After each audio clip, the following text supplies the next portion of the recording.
Bem-vindo ao nosso podcast Além do Script. Hoje nós temos aqui uma convidada muito especial, a Andréia. Sim. Andréia, você veio de onde do Brasil? Eu vim da região do Mato Grosso. Mato Grosso. E a Andréia, ela vive num universo que, assim, para mim, eu vou falar por mim, bastante desconhecido, que é o universo das pessoas que têm problema de audição e fala, né? Como que é? Audiovisual? Não. Não. Audição e Surdos, né? surdos e É. mudos. É. Eu tô tentando achar um termo aqui mais bacana, mas vai... então vamos ficar no surdo e mudo, né? Não. Agora, eu pergunto pra você, André, esse mundo do surdo e mudo, eles têm uma linguagem própria?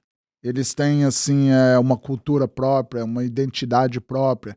Porque, como mais uma vez eu vou falar, eu falo por mim, eu não sei nada. Aham. Sou totalmente leigo, ignorante a respeito. Então hoje eu gostaria Depois assim de hoje. que se você pudesse jogar uma luz nisso aí, seria muito interessante, porque eu acredito que muita gente, assim como eu, não sabe, né?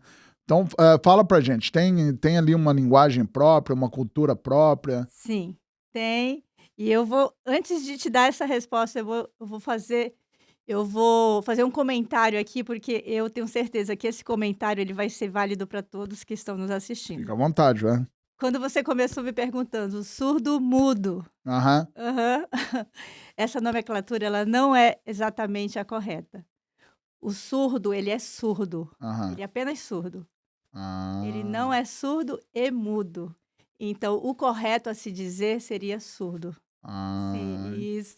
É interessante porque muitas pessoas falam surdo-mudo e não é por maldade, não é Aham. por malícia, é porque falta de sim, é conhecimento. falta de conhecimento e é por Aham. isso que eu tô aqui, né, contribuindo. Então, surdo, eles são surdos. E sim, eles têm uma língua própria. Sim, Ah, tá. eles têm uma língua própria e é uma língua que ela tem toda uma estrutura gramatical.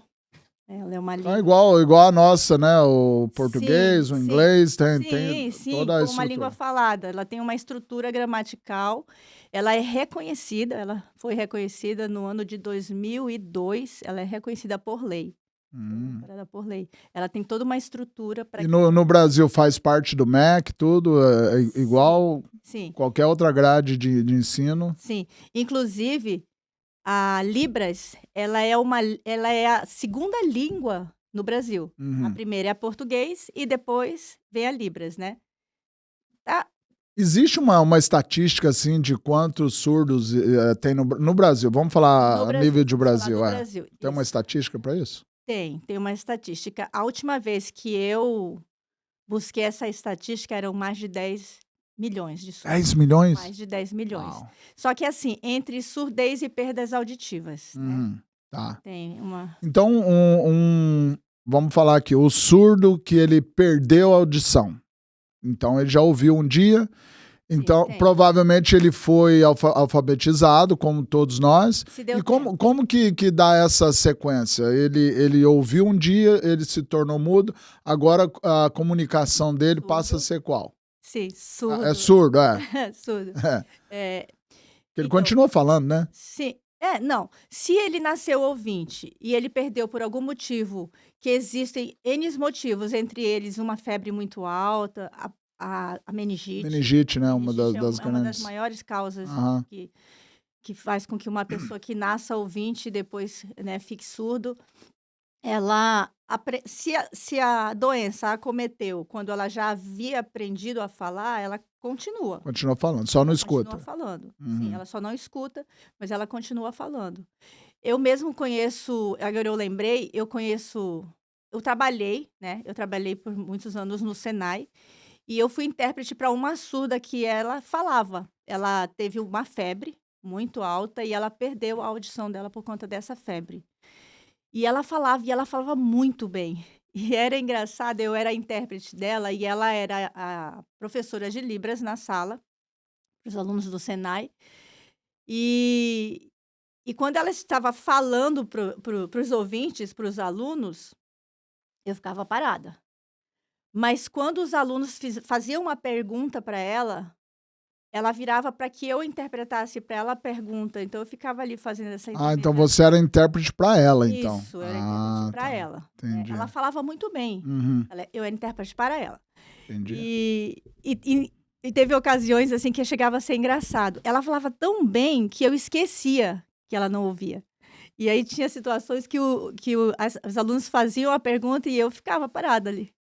E ela olhava para mim, olhava para as minhas mãos como quem diz assim: "E E aí, aí? o que que ele quer saber?" E aí eu me tocava, aí eu pedia desculpa para ela, fazia, na interpretação e aí pronto, aí dava certo. Então assim, existe. E tem também aqueles surdos que eles são oralizados. Eles nasceram surdos, Hum. mas eles tiveram ali o acompanhamento de um profissional, que são os fonoaudiólogos, e aprenderam a falar. Tá. E aprenderam a falar. E tem também aqueles surdos que têm o implante coclear, né. O implante ele Como é chama o implante? Cochlear? implante coclear. Cochlear. Isso. Ele é um dispositivo eletrônico, né, que ele é implantado por meio de uma cirurgia Uhum. na cabeça do surdo, e vem um aparelho aqui que faz com que tenha um amplificador da voz e todo um Eles chamam de trabalho. aparelho auricular, não é uma coisa assim? É implante coclear. Ah, Eles tá. chamam implante coclear. Aham. Então, assim, então eles conseguem ouvir, Hum. né, e eles conseguem aprender a falar Porque o com som mais são facilidade. vibrações, né, Isso, do som, né? Aham. Então, assim, é muito interessante, uma coisa que você já me corrigiu logo no começo, que eu não sabia. Para mim, um surdo automaticamente era mudo. Não. Porque como ele não ouve, ele não aprendeu a falar. Então, isso é um mito. É um mito. É um mito.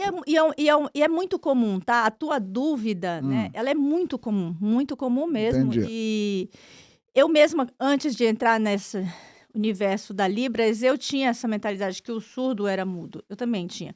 E eu escutava muitas pessoas falarem surdo mudo, surdo mudo. Provavelmente eu também tenha usado essa expressão.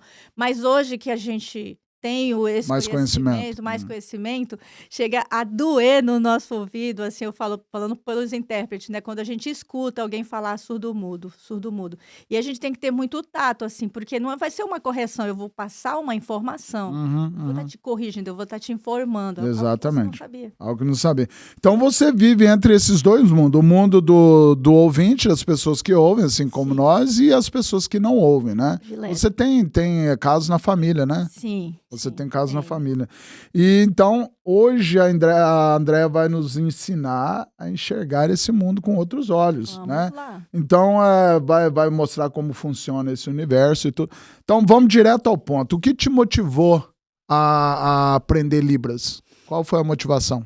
A princípio foi curiosidade. Curiosidade apenas. Eu era só uma adolescente quando eu estudei em uma escola que tinha alguns surdos. Eu acredito até que tinha uma ala para eles, faz muito tempo, eu não me recordo. E eu via eles conversando ali no intervalo e aquilo me despertou uma curiosidade. Então, a princípio foi uma curiosidade. Eu não sei se você vai... É do seu tempo? Show da Xuxa? Lógico. Então, naquele momento do sorteio, ficava uma menina, Uhum. uma jovenzinha, uma adolescente, ao lado da Xuxa ali, a Xuxa sentada naquele monte de carta. Eu era criança, inclusive eu mandei uma carta no show da Xuxa, mas tudo bem, e fui sorteada. Ah, E no que ela jogava as cartas e quando ela sorteava, que ela lia o nome da pessoa, tinha uma menina do lado dela que ficava ali fazendo a datilologia. Que é a datilologia, o que que é? Seria o alfabeto nas mãos. Então ela ficava fazendo a datilologia do nome daquela pessoa que havia sido sorteada. que E eu interessante. ficava vendo aquilo assim. Não tinha a menor ideia. Não tinha a menor ideia. E inclusive tem uma música da Xuxa, né? Ah, de amor, B de baixinho, C de coração, D de docinho, eu não sou cantora. E o que aconteceu? Eu aprendi essa música e eu aprendi o alfabeto. Hum. E para você ver, né? E eu aprendi o alfabeto. Então ali, assim, me despertou aquela vontade de A aprender. curiosidade. Mas só que não tinha uma motivação para isso. Mas aí, mais para frente, eu tive o presente de receber 2 sobrinhos surdos. E aí eu falei assim, Aí você entrou, né? sim. Vamos envolver o público agora nessa nossa conversa aqui, né? Envolver de certa forma com esclarecimento. O termo correto é linguagem de sinais ou língua de sinais? Ótima pergunta, excelente pergunta. Como a gente conversou no início, a gente pincelou no início, a Libras, ela tem uma estrutura gramatical. Uhum. Ela é reconhecida por lei. Então, a nomenclatura correta é língua de sinais. Mas é muito comum, eu inclusive, às vezes, na televisão assistindo, assim, repórteres, elas falarem assim, linguagem de sinais. É muito comum. A linguagem é diferente de uma língua. Uhum. A língua, ela é estruturada. É o caso da Certo. Libras. Língua Aham. portuguesa, língua Isso, inglesa, então é isso. língua, né? Língua brasileira de sinais. Ah, que legal. E o termo correto, você já falou, né? Surdo-mudo, não é surdo-mudo, é surdo, né? É só surdo. Então, não necessariamente o surdo é mudo, mas acontece casos de surdo e mudo. É muito raro, Muito raro. mas tem. Tá. Assim como também tem surdos cego, Entendi. né? Tem surdos Mas cegos. então,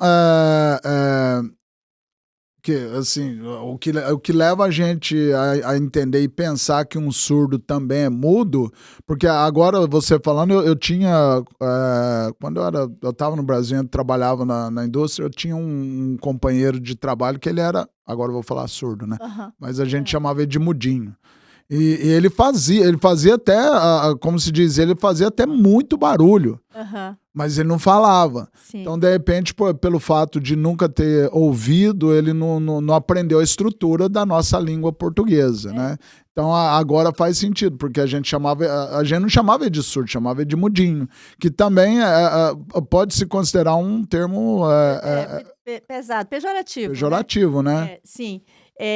Eu vou explicar assim de uma forma bem simples. Eu costumava explicar isso para os meus alunos. Eu falo português. Uhum. Eu nasci no Brasil. Então, quando eu nasci, ouvinte, eu comecei a escutar o quê? Inglês? Português, né? Português. Então, eu repeti, eu aprendi, eu internalizei e pus para fora aquilo que eu ouvia. Uhum. Como o surdo não ouve, o que ele vai? Ele vai fazer um som, Né? Então, assim, não que ele não tem problema nenhum, Uhum. né? Nas cordas vocais, ele não tem problema. Então, o que acontece? Se ele for oralizado por uma fono, eu tenho um irmão que é fono, né? E eu sei que o processo de oralização por fonos, né? Eles usam muito as vibrações, né? Das cordas vocais, né? O meu sobrinho mesmo, os dois, na verdade, né? Eles falam algumas palavras que eles aprenderam, né? Eles falam titia, não sai perfeitamente como uma titia. Assim, não vamos dizer que não sai perfeitamente, porque existe, né, os sotaques. Não é exatamente do jeito que você está O acostumado. pessoal do norte fala titia, Uhum. né, também, né? Uhum. Titia, tia. Uhum. Então, assim, eles falam titia, te amo, né? Então, eles chamam pelo nome, né? Eles têm um irmão que é ouvinte, Ítalo, então eles falam Ítalo. Sai, assim, com um pouco mais de dificuldade, mas eles falam. Como você falou, não Sim. tem problema nenhum nas cordas vocais, Sim, não. né? Então, a língua de sinais, Isso. ela é universal? Boa pergunta também. Como ela é uma língua estruturada dentro de uma gramática, dentro de um país, ela não é universal. Então tem a língua de sinal em inglês, tem a língua de sinal em português. Então, um surdo brasileiro, não necessariamente ele consegue se comunicar com um surdo americano. Ele consegue. Ele consegue não fluentemente, né? Ele consegue. Inclusive, eu sou estudante de inglês aqui nos Estados Unidos e eu também sou estudante de ASL.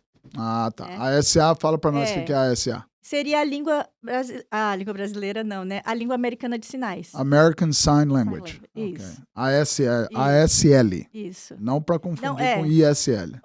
Não seria o A, porque seria esse som do ASL. Eu falei em português, né? ASL, mas seria o... ESL. Isso, ESL. Tá. E se eu falar alto, de repente, porque a nossa tendência... eu acho que de todo ser humano, quando você vai falar com alguém que você não consegue se comunicar claramente com ela, a tendência ou é falar alto ou baixar o tom. né? Você vai falar com alguém, você vai falar português, né? Com alguém que fala americano, você fala assim, você tá me entendendo? Fala devagar, né? Ou você vai falar alto ou vai falar baixo. Como que funciona isso? Como saem essas vibrações para um surdo? Legal sua pergunta. Eu presenciei muito isso. Então, quando eu me inseri na comunidade surda, eu andava com muitos surdos, né? E eu vi muito isso, as pessoas ouvintes, que não sabiam Libras, e para eles se comunicar, eles queriam dar um jeito. E o que eles faziam? Eles falavam alto. Eles falavam alto com o surdo, assim. Era engraçado, era uma tentativa de falar, né? Mas era engraçado. Eles falavam alto, né? Para ver se rompia a barreira da surdez. Talvez seja isso, né? Era engraçado, era engraçado.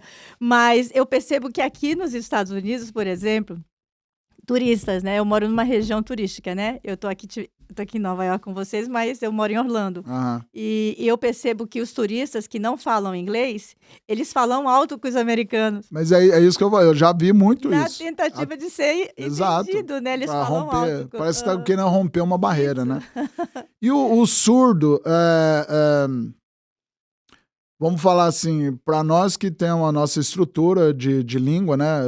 Seja português, inglês e tal, a gente passa por um processo de alfabetização.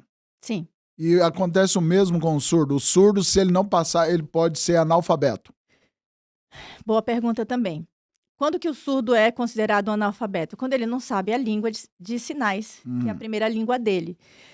O surdo, ele sabe Libras e ele não sabe português, ele é analfabeto por isso? Não. Ele vai ter mais dificuldade, mas ele não é analfabeto, porque a primeira língua dele é a Libras. Então, peraí, só fazendo, vamos abrir um parênteses aqui. Então, Libras é uma língua, português outra. Isso. Tá. Mas eu pensei que a Libra ou a língua de sinais, né? A língua de sinais português, eu pensei que era a mesma estrutura da nossa. Então, não é isso. Não, elas têm estruturas diferentes. Então pode ser considerado uma outra língua à parte. Não tem nada a ver com o português. Ela é uma outra língua à parte. Não tem nada a ver com o português assim. A Libras, ela vai traduzir qualquer língua. Eu vou ouvir, eu vou ouvir aqui em inglês e eu vou traduzir para o surdo em Libras. Mas então... Eu vou ouvir em português e eu vou traduzir para o surdo em Libras. Tá. Então, Libras, a Libras como língua, ela é universal, então? Não, ela não é universal. Mas o que acontece? A Libras, a língua de sinais, vamos falar assim, a língua de sinais, no geral, universalmente falando agora, ela tem empréstimos linguísticos. Certo. Ela tem, por exemplo, aqui nos Estados Unidos, como eu estou estudando, né, a língua de sinais americana, o sinal de Jesus é esse. É as marcas nas mãos, não? Dedo médio, Jesus. E na Libras, língua brasileira de sinais, esse também é o sinal de Jesus. É o mesmo, aí já é comum. É o mesmo sinal. E existe também uma outra ferramenta chamada classificadores. Esses classificadores, eles meio que é uma ferramenta assim que, por exemplo, quando eu cheguei aqui, eu ainda não sabia a língua de sinais americana. E eu encontrava com surdos, e isso para mim não era uma barreira nenhuma, eu não saber. Eu conversava com eles, eu usava os classificadores, que é uma ferramenta, não é universal. Cada país tem a sua sinalização. Mas existem empréstimos linguísticos.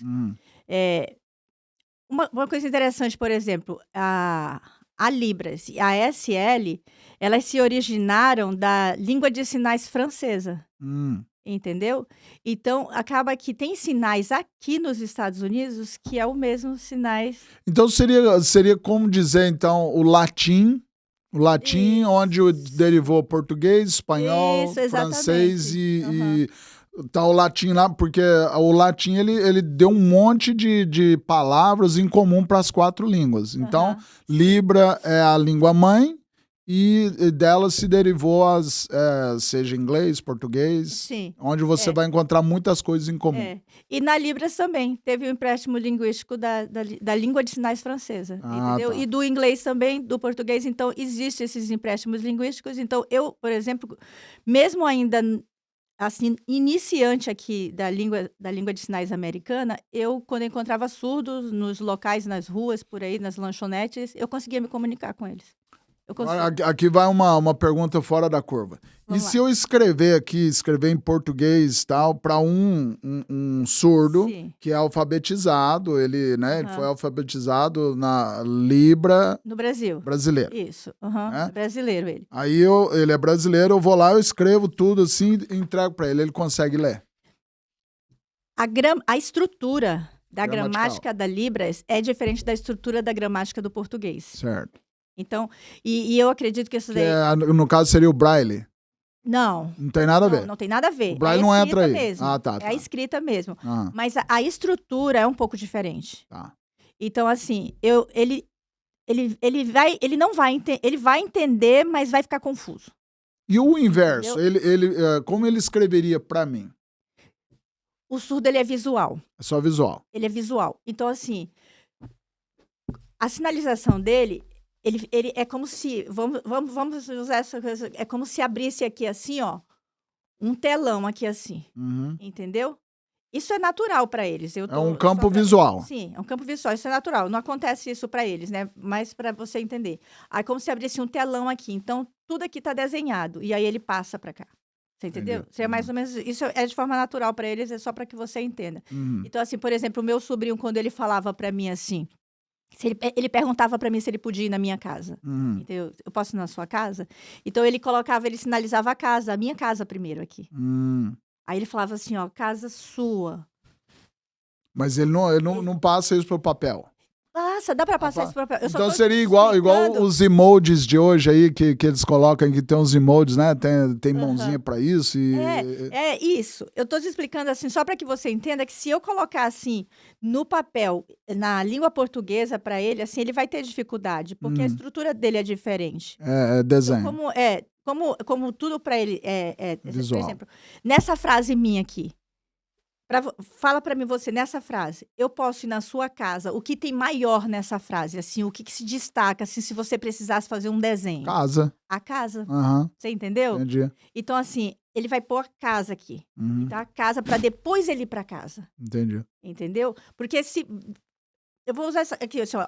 Ele vai, ó, eu vou pra onde? Pra onde que eu tô indo? Eu não coloquei Não, nada porque aqui. o interessante disso aí, dessa linguagem visual aí, eu acabei de falar dos emojis, né? Eu tô falando generalizando, linguagem visual. Uhum, isso. Os emojis hoje que os jovens estão tão acostumados, que às vezes eu olho aquilo, eu não entendo nada.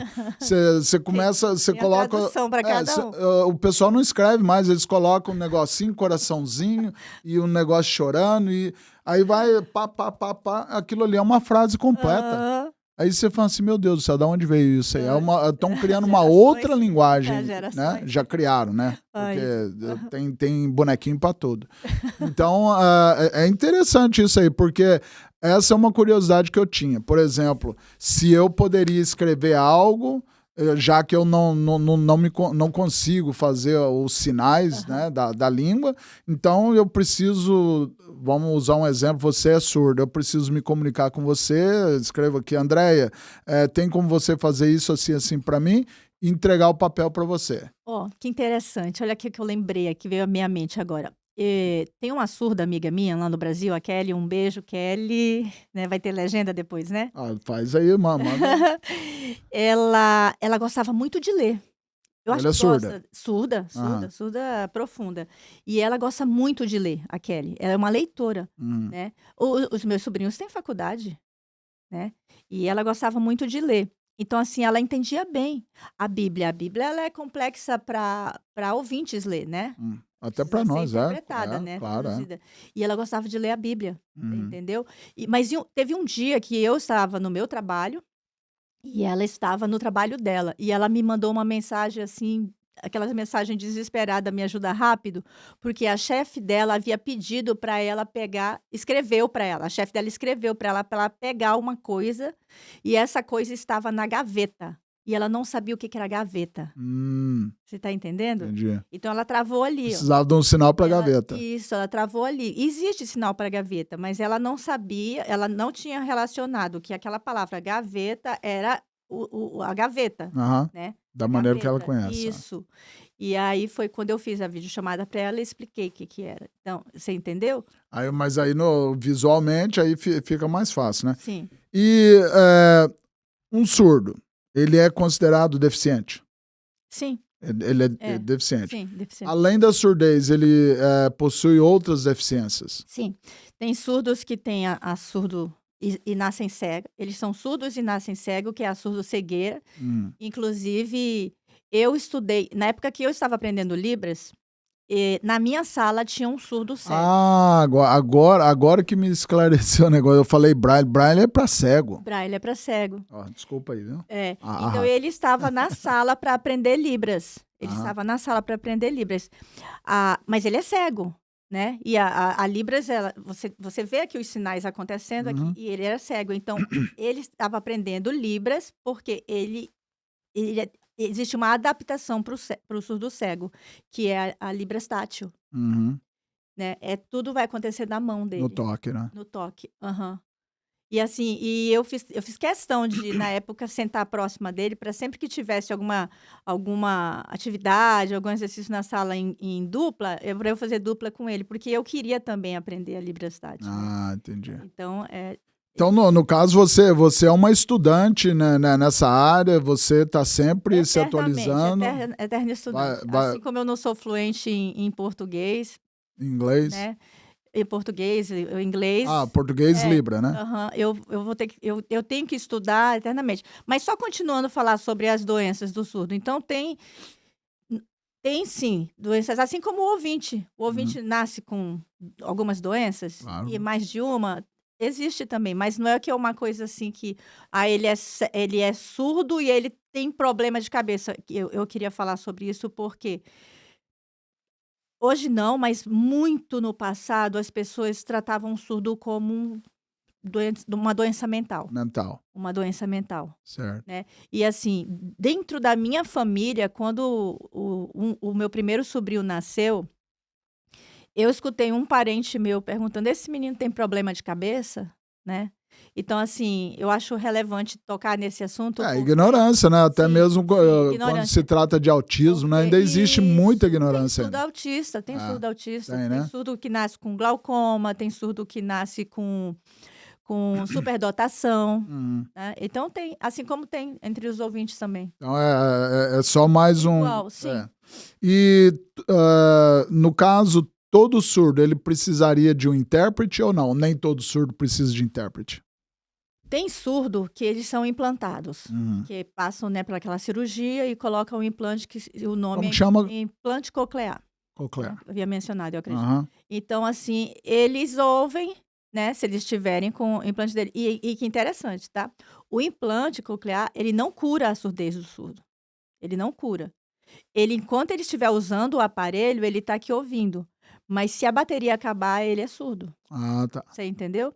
Então assim, É tipo uma ponte, sim, uma sim. ferramenta. Então o intérprete, assim, o surdo ele consegue perfeitamente ter uma vida sozinho, normal, morar sozinho. O meu sobrinho mora sozinho, ele tem a esposa dele, e ele consegue. Mas existe muitas barreiras que ainda precisam ser quebradas para que eles, de fato, sejam plenos nessa realidade, entendeu? Mas eles conseguem sim. O intérprete, ele é necessário para fazer aquela ponte, assim, por exemplo, numa entrevista de emprego. E aí, depois que o surdo é contratado, ele é perfeitamente capaz de exercer Desenvolver as aquilo pra tarefas que ele dele. sim, ele não precisa de um intérprete para trabalhar, Entendi. entendeu? Então, assim, tem surdo que é oralizado, tem surdo que ele faz a leitura labial, ele consegue conversar com você lendo os seus lábios, entendeu? Assim, lógico que você vai precisar falar devagar, não vai poder ter um bigode que fecha a boca, né, então tem essas coisas, ele consegue fazer a leitura labial e A nível a nível acadêmico, sim. um surdo, ele, porque tem, as faculdades são separadas, tem a faculdade pro surdo ou é a mesma faculdade para mim, para ele, é igual? Ótima pergunta.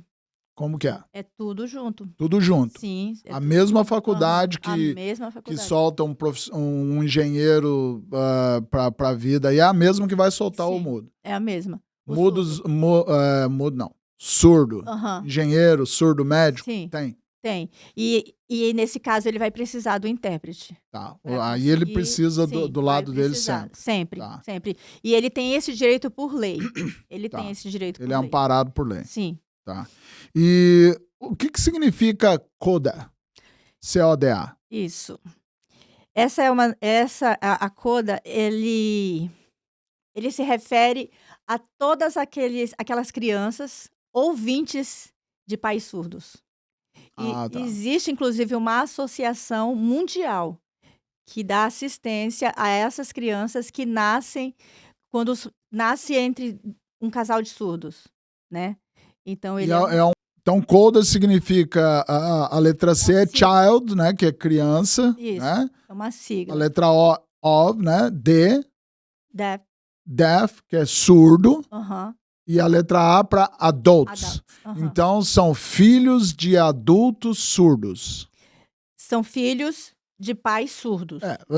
No caso, o adulto. Aham. Os Isso, pais surdos. isso, de pais surdos. São filhos Então, de pais surdos. CODA chega a ser uma associação? Sim, ela uma é associação. mundial. Reconhecida mundialmente. Mundial. Então, o que ela faz para. Qual que é o propósito da existência do CODA? Ela apoia Apoia os filhos ou os pais? os filhos. Os filhos. Os filhos, os CODAs. Inclusive, existe uma série agora, lançou não, já tem um tempo, eu que não assisti ainda, mas existe uma série muito bonita que eu ainda quero assistir. É que eu não tenho muita paciência com Lembra o nome da série ou não? CODA. Ah, chama CODA a Aham, série? chama CODA. Ah, tá. Aqui nos Estados Unidos. Sim, aqui nos Estados Unidos. Legal. Vamos procurar isso aí.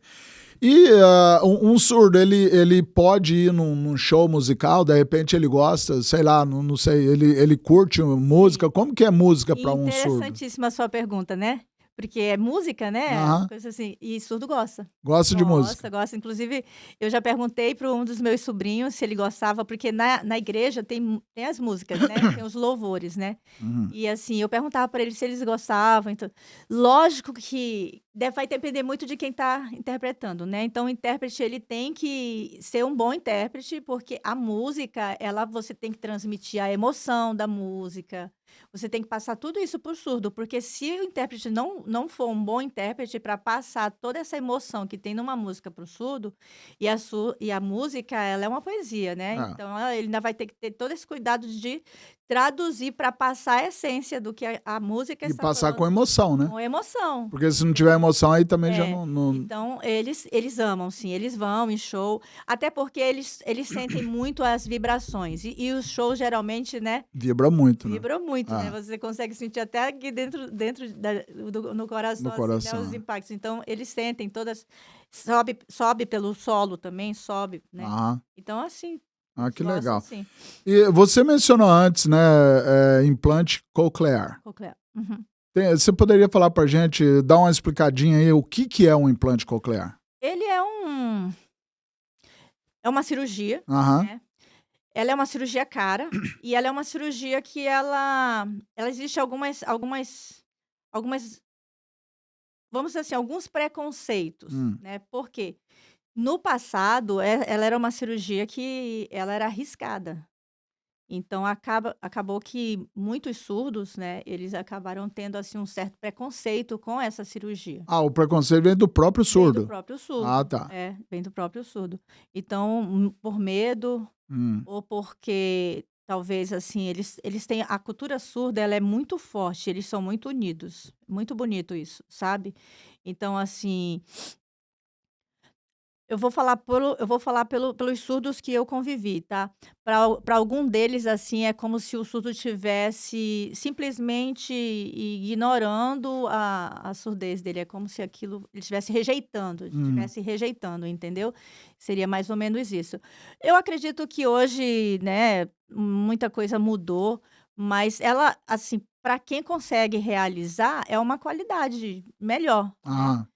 De vida. Então é um aparelho que é implantado. Sim, ele é implantado, né? Da mesma forma que alguém tem aquele aparelho auricular, né? Que é Isso. externo. Só que Esse é externo. implantado. Esse é implantado. Então, Ele tem, assim, a outra parte externa aqui, né? E como que é onde fica a bateria, né? Para manutenção, essas Fica coisas? na parte externa aqui, né? Tá. Aqui dentro eles colocam o aparelho, eles implantam, e a parte externa aqui é onde que fica a captação do som, a bateria, onde eles possam. Entendi. E para um surdo, como que é, assim, ele sonha? Tem, como você... Sonho assim, de dormir, sonhar. Sonhar, igual a gente, né? De repente você tem um sonho aí, um sonho bom, um sonho, um pesadelo. Isso. Como que é?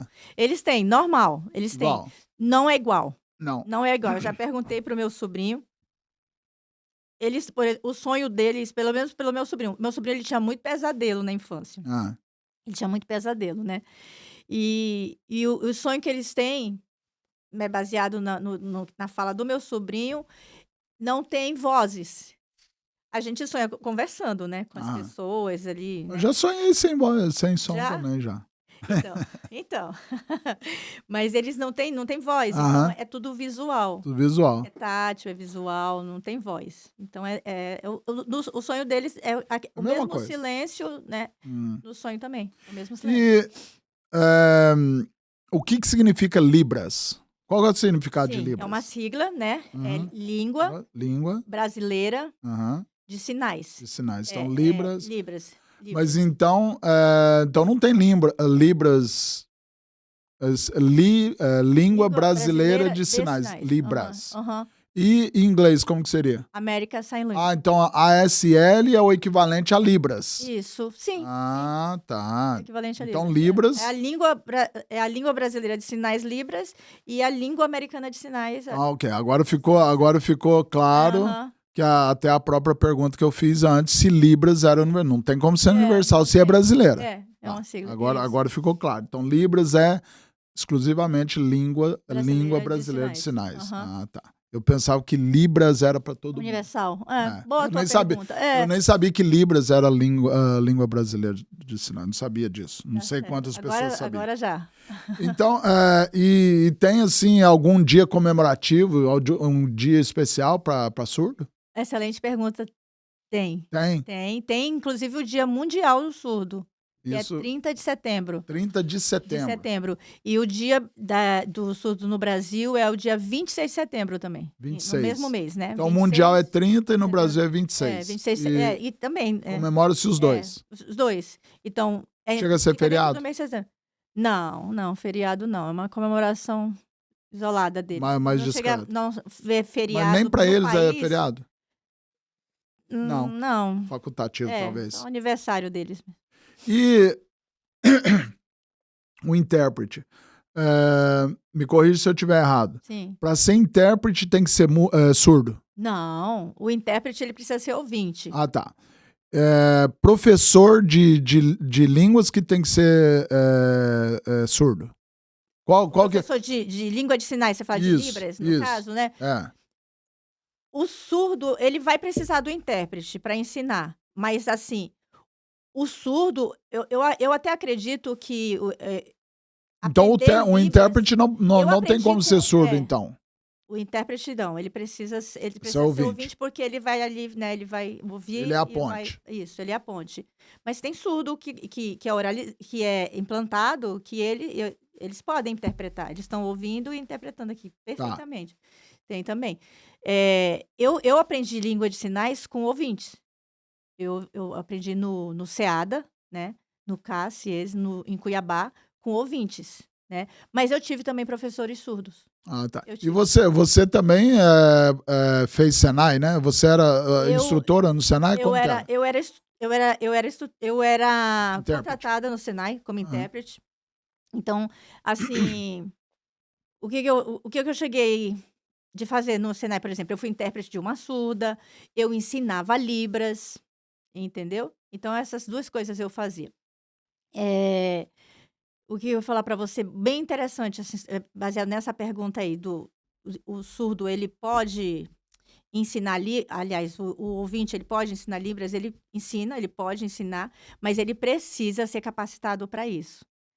O que eu percebo? que muitas pessoas elas começam a aprender Libras e elas já querem ensinar. Elas podem ensinar, mas elas podem ensinar assim, dentro da casa, ali, né? Mas elas já ir para a internet, e porque é muito irresponsável isso. Porque você pode estar ensinando uma coisa Coisa errada. que você lá na frente você, eu ensinei errado, mas aí já foi. Aí já foi, Aí já foi, entendeu? você já tem ali uma legião de Aham. gente que aprendeu errado. E ele deve ensinar, porque a gente aprende ensinando, mas ele deve ensinar assim, os dele, entendeu? Pros Aham. deles. Trocar aqui, mas ensinar assim, agora eu. Academicamente, não. Não, e existem faculdades para isso, formação, né? E é possível interpretar do português para Libras e o contrário? Também uma pergunta muito boa. A Libras ela é interpretada para o surdo o português para chegar no surdo, e depois quando o surdo vai fazer a sinalização, aí o intérprete pega a sinalização do surdo, De a Libras. Libras, e passa para No o português. Interessante isso aí. Expressões faciais, elas são essenciais, né?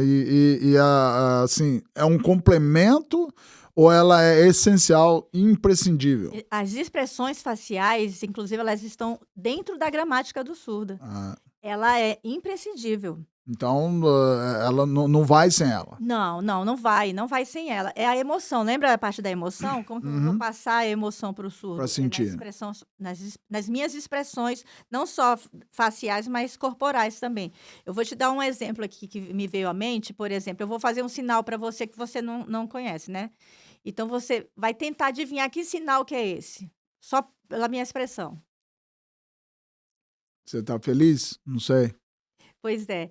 Eu fiz uma expressão de felicidade propositalmente, mas esse aqui é o sinal de triste. Então, se eu não fizer expressão nenhuma, ou se eu fizer a expressão errada, eu não vou passar para o surdo o sinal que... Você entendeu? Eu Então, pensei feliz é exatamente o contrário. Ao contrário, eu preciso o quê? Ter uma expressão de tristeza. Eu vou entortar a minha boca aqui, ó. Entendi. Entendeu? Tristeza. Então, se eu estou sinalizando ali e eu não coloco essas expressões no meu corpo, no meu rosto, vai ficar... Então seria como uma pessoa que, sei lá, tá lá num lugar bem remoto e decidiu ensinar português para alguém, sendo que nem ela sabe falar português. Aí já não sabe de gramática, não sabe nada. Ensinar matemática que não sabe matemática. Mas ela, assim, não que tá errado, assim, porque ela tá ensinando ali para um grupo ali, não é uma coisa irresponsável, assim, quando ela, por exemplo, eu tô aprendendo, eu sou intérprete, eu vou pra internet agora. Aí eu vou fazer uma música. E tem muitas músicas na internet, assim, que a gente chama de português sinalizado, entendeu? E tem um código de ética pros intérpretes? Tem. Existe um código de ética. O intérprete, ele precisa acompanhar surdos, por exemplo, em júris. Então, ele tem que ter a ética de ser confidencial, né? Daquelas informações serem confidenciais, por exemplo. Igual um médico, um Sim, advogado. Né? Então, ele tem que ter essa responsabilidade. Inclusive, dentro desse código de ética, existe até a forma como eu me visto. Né? Eu tô com muito frio aqui, a neve tá caindo lá fora, vocês é que não sabem. Né? Então, assim, eu deveria estar com uma cor só, né? De preferência. E assim, eu até coloquei aqui uma blusa, ela tem aqui um símbolozinho, mas é algo bem discreto, né? E a cor da roupa que eu vou vestir, ela precisa contrastar com a minha pele. Eu não posso, assim, estar usando muitos adereços, né? Aqueles negócios pendurados, aqueles brincos exagerados, não. Então, de preferência, cabelo preso. Então, tudo isso, para passar, assim, uma clareza melhor para o surdo, isso também faz parte da ética da conduta. O código de ética e conduta. E é uma profissão que exige algum preparo físico? Não que você tenha que ir para uma academia, ficar sarado, não. Mas como a gente usa muito o corpo, né? E muito as mãos, principalmente, eu preciso, sim, alongar. Porque se você estiver lá sofrendo de artrite, essas coisas aí, você já vai dificultar, sim, né? A pessoa pode desenvolver alguns problemas como a Lé, se ela não Hum. faz ali um alongamento, se ela, né, não faz ali. Porque assim, eu falava assim para os meus alunos: ó, vocês vão começar a aprender língua de sinais e vai doer a mão de vocês. Porque antes você não ia para academia e fazia exercício para os teus dedos ali, não, É, não fazia. Então é um processo natural. Quando eu comecei a aprender Libras, o que que eu fiz? Eu falei assim: "Eu vou me enfiar de cabeça", porque os meus sobrinhos, eles moravam no Paraná e eu morava no Mato Grosso. Então, assim, eu não conseguia praticar com eles. E aí eu conheci uma surda, que foi a Kélia, que eu mencionei no início, uma querida, e ela foi para minha casa, ela ficou 1 mês na minha casa, passando as férias dela, assim, e doía a minha mão. doía, né? Doía demais as É minhas uma, mãos. eu imagino que é Nossa. uma coisa que muitas É, pessoas não se dão. Ah, mas porque preparo físico pra quê? eu não tinha ainda Igual aquele você falou, o preparo. físico não necessariamente é É, estar bombado, sarado, mas sim. é, esse movimento aqui, se você não usa muito, ele acaba E ela nem doendo. sabe disso, ela vai saber na legenda. Quando estava doendo muito as minhas mãos, eu me demorava no banheiro. Eu me trancava no banheiro e ficava um tempo lá, assim, exercitando, Exercitando as mãos. alongando ali para melhorar a situação, para eu conseguir voltar e continuar conversando com ela. E quanto tempo, assim, na realidade, de verdade, quanto tempo demora para atingir a fluência total? Aham. Vai depender muito da tua vontade em aprender, tua Dedicação. dedicação. Quando eu Mas em iniciei, média, em média, olha, eu vou te dizer que 1 ano. 1 ano já Eu vou dá te para. dizer que 1 ano já dá. Porque assim, ó, quando eu comecei a aprender, na minha sala deveria ter, assim, umas 30 pessoas. E no final ali tinha 5, 4. E assim foram todos os anos, entendeu? Eu começava e eu continuava e não eram mais os mesmos colegas, porque eles iam desistindo, entendeu? Então, para eles, né, a Libra, se hoje eles aprenderam, demorou muito. Mas eu queria aprender, porque eu queria me comunicar com os meus sobrinhos, então eu tinha essa. Então, se você tem um parente na família, eu tinha 2, né? Qual a idade dos seus sobrinhos, Arthur? Eh, eu tenho 2 sobrinhos surdos, o Iago, que é o caçula, ele tem ele deve ter mais ou menos uns 25, 24, 26 anos. Inclusive ele vai ser pai agora. Ah, Tá morrendo de parabéns. medo. Parabéns. Vai. Igor? Não, Iago. Iago, Iago. aham, Parabéns, Iago. isso. Eu não sei o que eu fiz aqui, É, mas eu fiz um "eu te amo" pra ele. Ele vai ser pai, ele é casado também com uma surda e eles vão ser pais agora em abril. que Em legal. abril. E o Iverson, que é o surdo mais velho, ele deve ter aí os seus 28 anos. Tá. É. Existe alguma probabilidade de que a criança seja surda também? Sim, sim, existe. Assim como existe a probabilidade Probabilidade dele ser um maior, Buda, né. maior ou Olha, eu não sei te dizer. não? Porque assim, eu sinceramente, eu nunca fui a fundo para saber, assim, por que que uma pessoa nasce surda. Por Ah, exemplo, na minha família, não existia nenhum caso se disso. se Não. é E foram hereditário ou não, 2 né? da mesma mãe, né. Aham. Então deve ter alguma correlação ali com no caso, o pai deles e a minha irmã ali, né, Hum. mas então assim, existe a possibilidade inclusive de nascer ouvinte, que são os codas, filhos, Filhos crianças de pais, ouvintes que aham, nascem, né, de de pais pais surdos. surdos. Ah, tá. Aham. E a maior dificuldade para o intérprete, ela é técnica ou emocional? Porque, como você falou, para ser intérprete, você tem que passar, né, o visual, você tem que passar o emocional. Qual que é mais difícil? É você, porque às vezes você é 100%, você sabe a técnica, Aham. sabe tudo e tal, mas você não consegue passar a emoção. É. Porque eu acredito que uma coisa vá com a outra, né? Vai. Eu acho que o emocional, se você não É o mais tiver, difícil. não, é assim, se você não conseguir transmitir, assim, para o surdo, assim, vai ficar um negócio, sabe, meio sem graça, meio travado, assim. Porque, assim, as mímicas, vou falar das mímicas, né. As mímicas, você consegue, por exemplo, eu precisei muito usar mímica que quando eu estava aprendendo, comecei a aprender inglês, né, que eu comecei a ficar desesperada. E eu confesso que eu, inclusive, mandei uma mensagem para essa minha amiga surda, eu falei para ela assim: "Kelly, eu sei como você se sentia". Ah, você tá Agora eu sei como você se sentiu. sentindo na pele, né? Senti na minha pele aqui. E um surdo, vamos falar assim, a comunidade dos surdos, eles preferem um intérprete surdo ou um intérprete ouvinte? O surdo É, não, o ouvinte, né? Porque ele prefere o...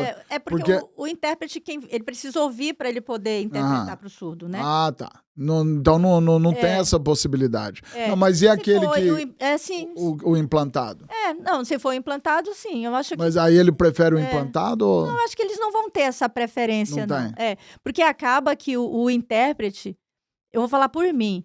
Eu, como intérprete, eu conhecia muitos surdos no Brasil, assim.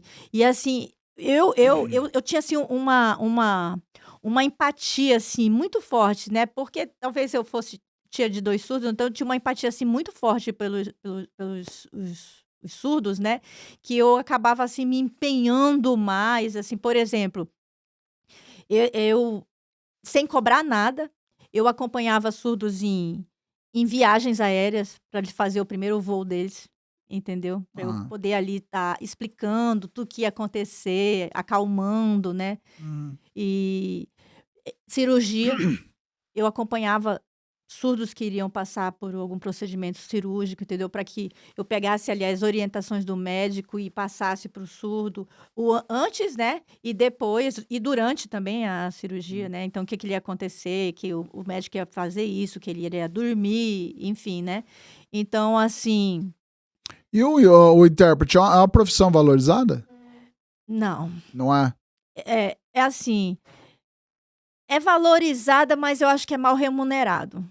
Eu acredito que é mal remunerado. Eles deveriam ser melhor remunerados. É respeitado, mas não é bem É remunerado. respeitado, é útil, é Uhum. muito útil. O intérprete é muito Uma útil. curiosidade que eu tenho, assim, por exemplo, a gente, né, por ignorância e tal, não saber, às vezes você tá assistindo na televisão, você vê lá, né, tem aquela pessoa lá Sim. fazendo o intérprete, né? Isso. E eu, né, pra mim, eu tô vendo que lá tá, beleza. Mas às vezes tem um lado meu que me pergunta, mas será que aquilo ali está sendo compreensível, está sendo entendido pro público-alvo? Uhum. Será, como que eu posso, assim, ter certeza que aquilo lá é o que, assim, o que eles estão traduzindo daquilo que eu estou ouvindo e tá chegando no surdo exatamente a mesma... o mesmo propósito, a mesma comunicação. Faz parte daquele código de ética que eu te falei, né? O intérprete, ele tem que ter a ética de traduzir exatamente o que está sendo falado. Uhum. E ele não pode, mesmo que ele não concorda, por exemplo, a política, né? Mesmo que ele não concorde ali com aquela campanha para aquele político que não é que não é o dele, ele tem que traduzir, ele tem que ter essa ética. Então, assim, sempre que o jornalista deveria ter. Que você vê uma pessoa ali, aquela pessoa ali, ela tem todos esses requisitos. E tem alguma associação, algum órgão que cheque e verifica? Alguém que fala assim, mas peraí, isso aqui... Eu acho que não existe. Nós estamos lidando com um ser humano. Mas eu acho que vai muito assim. Não, o principalmente no fato, igual você falou, que foi porque principalmente, né, a gente. Eu passei a notar muito mais isso da época do Bolsonaro, que todos os discursos ali tinha ali, né, o intérprete ali. E você, de repente, você não sabe exatamente se tem alguma ideologia naquela pessoa que está fazendo. Uhum. Né? Porque hoje a gente sabe que um jornalista ele tem que ser imparcial, ele tem que entregar a notícia como ela é. Uhum. Mas nós sabemos muito bem que isso não existe mais. Não, mas faz parte também da conduta. Tem alguém que tá vendo isso aí? Não tem, mas o intérprete faz parte também da conduta de ética dele, essa imparcialidade. Ele tem que ter essa imparcialidade. Uhum. Independente da opinião dele, seja a favor ou não. Ele precisa ser fiel ao que ele vai interpretar ali. E assim, e como que funciona? Vamos supor, a gente está nessa sala aqui, digamos que nós tivéssemos aqui 4 surdos. E você teria que ter um intérprete para cada um ou um Não. intérprete para os 4? Como funciona essa O intérprete dinâmica? para todos. Na igreja funciona muito isso. Ou numa palestra, né, funciona muito isso, né. Então os surdos, eles estão todos sentados juntos e um intérprete ali na frente interpretando para todos. Tá, mas aí, isso no caso, mas de repente a gente está aqui onde o intérprete tem que se direcionar, a gente está conversando individualmente. Vamos imaginar que fosse possível fazer um podcast aqui, onde nós tivéssemos aqui 3 surdos. Aham. E você fosse a intérprete. Sim. Então, essa dinâmica, de repente, você está se direcionando ao surdo aqui, da esquerda, e o surdo do meio aqui, ele quer entrar na conversa. Eu Interessante fico a tua imaginando pergunta. como deve ser essa dinâmica. Interessante a tua pergunta. Então, os ouvintes, quando eles conversam tudo embolado, né? Entre eles, né? E é tudo embolado. O surdo, ele tem uma capacidade visual tremenda. É invejável. Então, assim, eu costumo brincar com os meus sobrinhos, que eu falo que eles têm olho na nuca. Até quando o intérprete está interpretando na frente dele, ele nem está olhando para as mãos do intérprete, ele está olhando aqui, ó, e ele tá lendo tudo. Ele tá lendo tudo. Porque a capacidade visual dele é diferente da capacidade visual. Então se um quer entrar na conversa, os 3 Ele assim, entra, eles esperam ou eles esperam. cada um espera a sua vez? Eles esperam a vez. Porque senão embola tudo, né? Se tiver entre eles, não. É tudo entre eles ali. Entre eles. Mas se eles precisam do intérprete, porque tem um ouvinte, e eles são muito respeitosos, viu? Tem um ouvinte, então eles esperam a vez. Normal. Ah, tá. Entendeu? Então é mais organizado, é uma conversa mais organizada. E, assim, Libras, língua brasileira de sinais. ASL, American Sign Language. Isso. Qual que é a principal diferença? A principal diferença é que É só o idioma. é o idioma, né? É que um vai interpretar português, o outro vai interpretar Libras. E não seria isso porque eles conseguem interpretar. Vamos jogar uma bola de curva aqui agora. Vamos lá. O alfabeto em inglês e o alfabeto em português é o mesmo. Não é o mesmo. Não, eu tô falando para nós. Sim, para nós é o mesmo. Isso. Vamos supor, a gente fala, tem um som diferente, mas a letra A é a letra A. Escrito A é o mesmo, em inglês e em português é o mesmo. É o mesmo. O alfabeto é o mesmo. E como que é para eles? Nossa, muito interessante a tua pergunta. Na fala, tá? E na escrita é o mesmo, o alfabeto americano e o alfabeto brasileiro. Mas se eu for falar o alfabeto americano e se eu for falar o alfabeto brasileiro, não vai ser a mesma fala. Entendeu? E na língua de sinais também. Mesma coisa. Mesma coisa. Só que o alfabeto brasileiro e o alfabeto americano, eles são muito parecidos. A diferença, se eu não me engano, é de 6 ou 7 letras. Só isso. Mas é muito parecido. Eu posso fazer rapidinho aqui? Faz. Por exemplo, aqui, ó. A letra A é a mesma. Igual. B. B. C. C. D. E. Agora vai mudar. F. F. Brasileiro. Português. F americano. Tá. G. G brasileiro. G americano. Diferente também. Diferente também. G americano. Aí depois do G? H. H brasileiro. O H brasileiro, ele faz isso daqui. E o H americano, você levanta mais um dedo aqui, ó. Tá vendo? I, igual. J. Igual. K. O do americano é paradinho e o do brasileiro, ele tem um movimento. Movimento pra cima. L. M. As 3 perninhas do M aqui e o americano. Ok. Quase igual, N. O. P. Aí o Q muda. O Q brasileiro e o Q americano. R. Mesma coisa. S. Peraí, desculpa. S. T. Aí aqui. O T brasileiro e o T americano. U. V. X. Y tem um movimento no brasileiro. Y. Z. E o W, que a gente esqueceu, tem um movimento e o do americano é parado. Um movimento para cima. Então, o Y. É quase o W, igual. Quase igual. É muito parecido. É muito parecido. Então, e aí eu imagino, bom, aí já vai além do escopo, né? Aí já tem o russo, já tem o É, árabe, o outra ossada. chinês, aí já É já outra já já ossada. estamos em outra coisa. E assim, o que o mundo ouvinte, né, nós, o que a gente precisa entender sobre a comunidade, né, dos surdos, Aham. comunidade O que surda? que nós, ouvintes, precisamos entender? A gente precisa entender que o surdo, ele precisa. Por exemplo, eu fiz uma pergunta para o meu sobrinho e depois eu fiquei meditando na pergunta dele. Eu perguntei para ele qual que era o maior medo dele. E ele falou assim: isolamento social. De ficar sozinho. Isso, isolamento social. Então, o E por ouvinte. falar nisso, qual que é, assim, qual é a recepção da comunidade, vamos supor, a comunidade brasileira aqui nos Estados Unidos, dos surdos? Como é essa recepção? Como assim? Vamos supor, eu sou surdo, Sim. brasileiro, Aham. chego aqui nos Estados Unidos. Ah, legal. Como que é essa recepção? Aham.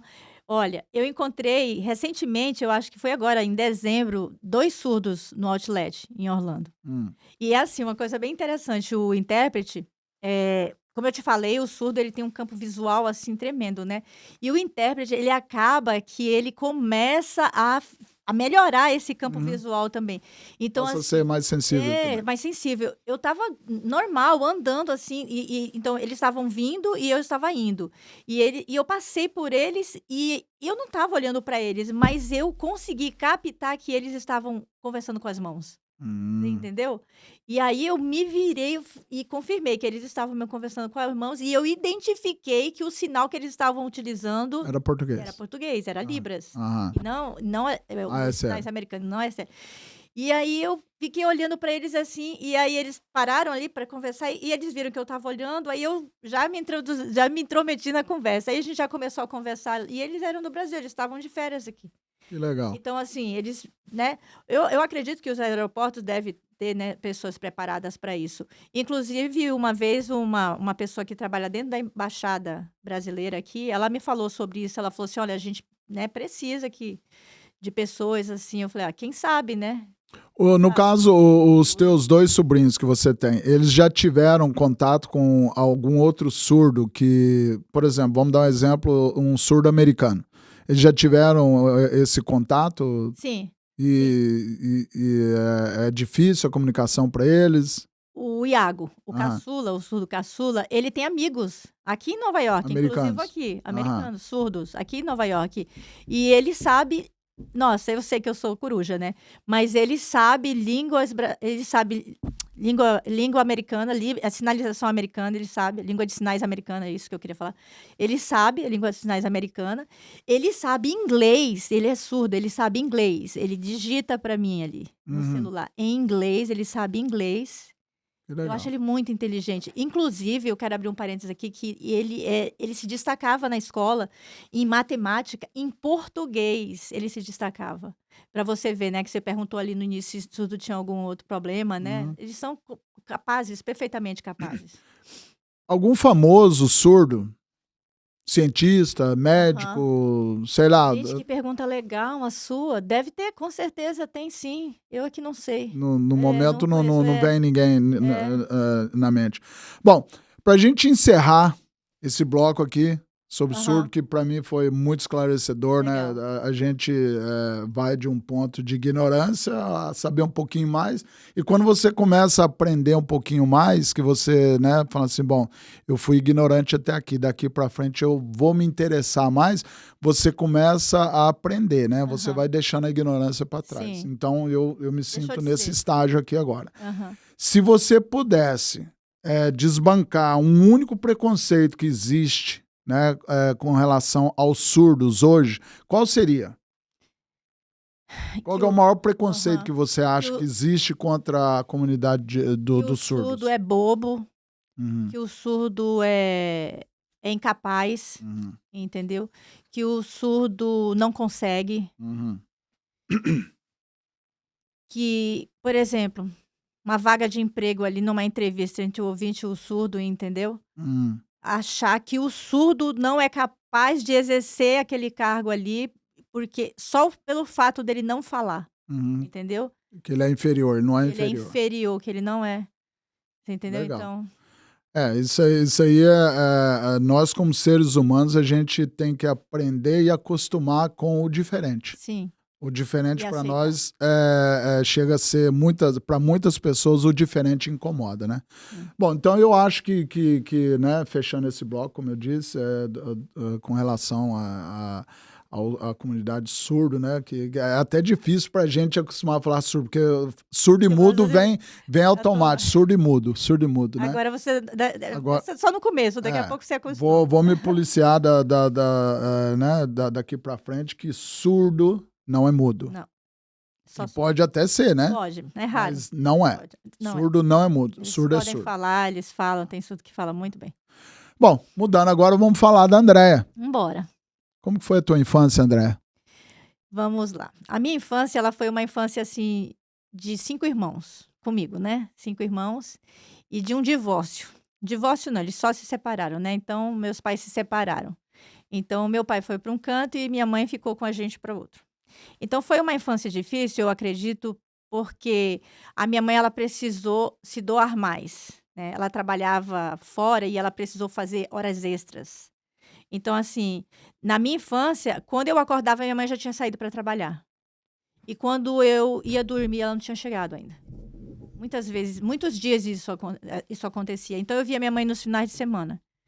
Então, você meio que acaba crescendo ali entre irmãos, né? A gente acabou crescendo entre irmãos, um cuidando do outro. Então, foi uma infância, assim, que...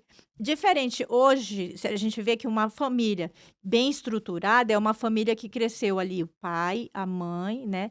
E sobre orientação, recebendo ali conselhos, ó, isso aqui é perigoso, não faz isso, entendeu?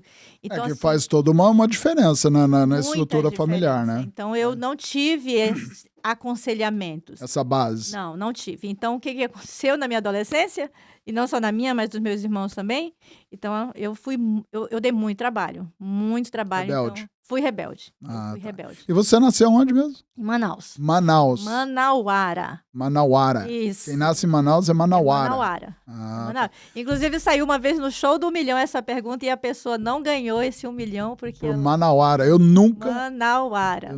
Acho que a pessoa tinha falado manauense, alguma coisa assim. Ah, tá. Eu nunca... É a primeira vez. Manauara. Manauara, então. E é lá que tem o teatro, né? Teatro Amazonas, muito bonito. Bonito, né? bonito. Que é do século XIX, né? Nossa riqueza. Da Amazônia. Da seringa, né? Isso. Da época da seringa, né? E qual foi a memória, assim, que marcou a tua vida, assim, ainda pequena, na infância? Na minha infância, eu acho que essa separação dos meus pais marcou muito a nossa vida, né? Crescer sem pai e sem mãe, não porque nós fomos abandonados, mas porque minha mãe precisava se ausentar, né? E então, assim, foi muito difícil isso para mim. Então, isso me teve teve esse reflexo na minha adolescência, aquela revolta, assim, aquelas faltas de informação. Então, eu fui muito rebelde, assim. Então, o ambiente familiar era, assim, bem conturbado. Bem conturbado no sentido que eram crianças cuidando de crianças, né? Então, Era um cego guiando outro guiando. cego. Eu lembro que tinha as situações assim de tempestade, essas catástrofes naturais, assim, e a gente tava sozinho dentro de casa. E era assustador. E com relação à tua fé, a Deus, né? Qual era o lugar de Deus, assim, nesse crescendo, né? A tua fé, como que era esse relacionamento? A minha mãe, ela sempre... quando eu nasci, minha mãe já era cristã, né? Ela era batista, né? Minha mãe era batista, mas com o passar do tempo ela se tornou adventista. E eu cresci, então, naquele ambiente. Eu tenho um tio que é pastor, amo meu tio, o tio Siqueira, vai me assistir. Amo o senhor demais. Então, assim, meu tio, ele foi uma referência muito boa pra gente, assim, sabe? Ele é um pastor da Igreja Assembleia de Deus. Então, assim, eu cresci nesse ambiente cristão. A mãe do meu pai também tinha a denominação dela, ela era da Cristã do Brasil. A minha avó, a mãe da minha mãe, era batista. Então, eu cresci nesse ambiente cristão. Então, eu conheci Deus já quando nasci, né? Mas na adolescência, o que aconteceu? Eu Sabe quando aquele adolescente assim, eu quero saber de ser crente, Aham. não, eu quero viver a vida, né? Aquela fase que E difícil. quando que essa fé herdada, Aham, né, que você citou aí várias pessoas, então essa é a fé que você herdou da sim. família. Quando que essa fé, ela passou de uma herança para pessoal, que aí você sabia o que você queria, para onde você queria. Tá. Quando Eu aconteceu vou isso? precisar contar um pouquinho aqui. Quando eu estava assim, no auge da minha rebeldia, a minha irmã, mais velha que eu, foi estudar no internato em Manaus, no Amazonas. A Igreja Adventista, ela tem alguns internatos no Brasil. Hum. Inclusive aqui nos Estados Unidos também, né? No mundo, vamos dizer assim. E ela não queria ir sozinha. Ela foi sozinha, mas ela se sentia muito sozinha e falava, Andréia, vem pra cá, vem pra cá. E eu tava assim, eu e minha mãe, a gente tava conflitando muito, e aconteceram algumas outras situações em Manaus, e eu falei assim, eu vou. E eu fui. Só que eu cheguei lá naquele cenário de proibições, assim, tudo era proibido, tinha hora pra isso, hora pra aquilo, e eu me revoltei, e enfim, eu não gostei da experiência. Mas aí eu conheci um rapaz lá dentro. Aí me interessei por esse rapaz, e esse rapaz, nós estávamos fazendo a 8ª série dentro desse internato, e nós íamos nos formar, e ele ia para um outro internato em São Paulo para fazer processamento de dados. E ele falou assim: vamos, vamos. E eu cheguei para minha mãe e falei assim: mãe, deixa eu ir, deixa eu ir. Minha mãe me falou essa frase aqui. Ela falou assim para mim: se eu não te controlo aqui, como que eu vou te controlar à distância? Não, você não vai. E eu fiquei revoltada com aquilo, porque eu queria ir. E não era nem tanto assim pelo rapaz, porque eu tinha acabado de conhecer, então eu não estava apaixonada por ele. Mas assim, sair de Ah. Manaus, sabe, tudo aquilo. E ela não me deixou ir. Mas aí, quando eu fui me despedir dele no aeroporto, que eu voltei para casa, a minha mãe era uma pessoa de muita oração, muita oração. Quando eu cheguei, ela estava ajoelhada orando. E eu passei pela porta do quarto dela e ela me chamou e ela falou assim: Andréia, por que você quer ir para São Paulo? É por causa do rapaz? Eu falei: também. Também, mas eu quero sair, eu quero conhecer e tal. E ela falou assim: olha, eu estava orando a Deus e eu senti no meu coração que eu posso deixar você ir, que você precisa ir. E aí eu fiquei feliz com aquela, né? Ela me deixou ir, e eu fui, fiz minha mala e me despedi de todo mundo e estava tudo certo. Ela ia para Fortaleza com a minha avó e ela ia trocar a passagem dela para que eu fosse para São Paulo. Era muito caro a passagem, então não dava assim para ela ir para Fortaleza e eu ir para São Paulo. Enfim. A minha irmã, essa que tinha ido para o internato, e eu tinha ido para o internato para fazer companhia para ela, ligou em São Paulo e o colégio disse assim: ó, não tem vaga aqui, não manda, não venha, não tem vaga aqui. E minha mãe falou: então você não vai. Aí eu zanguei, eu falei: como assim? Já me despedi de todo mundo, eu criei aquela expectativa. E minha mãe pegou a passagem que ela tinha me dado, pegou de volta e foi para Fortaleza com a minha avó. Aí sabe o que eu fiz? Fui na casa de uma delegada, porque ela tinha um filho, que esse filho iria junto comigo. E estava tudo certo. A minha mãe havia dito para ela que eu ia. Então, para ela, minha mãe havia me deixado ir. Autorizado. Isso, autorizado. Eu cheguei para ela e falei assim para ela: ó, tia, a minha mãe precisou ir às pressas para Fortaleza com a minha avó e pediu para que a senhora comprasse a minha passagem junto com a do Bruno. Que quando ela voltar, ela vai pagar a senhora. E ela acreditou. E ela comprou a minha passagem. E eu fugi de casa. Para São Paulo. Fui embora para São Paulo. Nunca tinha andado de avião. Tinha 18 anos. E com aquele menino, né? Que o menino ele era mais novo que eu. Ele, eu acho que tinha 16 anos. E fomos embora para São Paulo. E quando chegou lá, eu falei: meu Deus, o que eu fiz? Fugi de casa. Eu fui longe demais. A minha mãe, na época, ela ficou muito magoada comigo. E quando eu cheguei no colégio, realmente não tinha vaga, mas acabou que eu falei: ó, daqui eu não saio, daqui ninguém me tira, é muito longe, é muito caro. E eu usei todo aquele argumento e eles me falaram assim: se você não se importar de dormir num colchão no chão, eu falei: não me importo. E aí eu lá fiquei. E a minha mãe ficou sem falar comigo aquele ano. Ela ficou sem falar. Ela estava pagando os meus estudos, porque nem nisso eu havia pensado, nem que ia pagar meus estudos, né? Ela estava pagando meus estudos, mas ela não falava comigo. E o meu aniversário era no mês de março. Eu pensava assim: ela vai me ligar, né? Meu aniversário. Não. E aí eu pensei assim: se eu voltar para casa nas férias, é possível que ela me segure lá, né? Aí o que eu pensei? E o colégio, ele tinha umas campanhas de comportagem para você ir. Eles pagavam tudo. Eu falei: vou comportar. Nem sabia o que era isso. E fui comportar.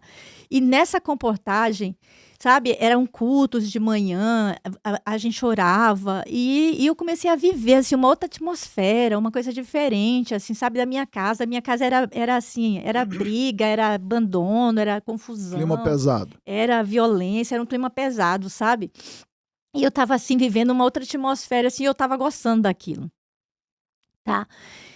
Mas assim, inconscientemente eu ainda era a mesma pessoa, né, e tal, não era uma adventista, vamos Uhum. dizer assim, né.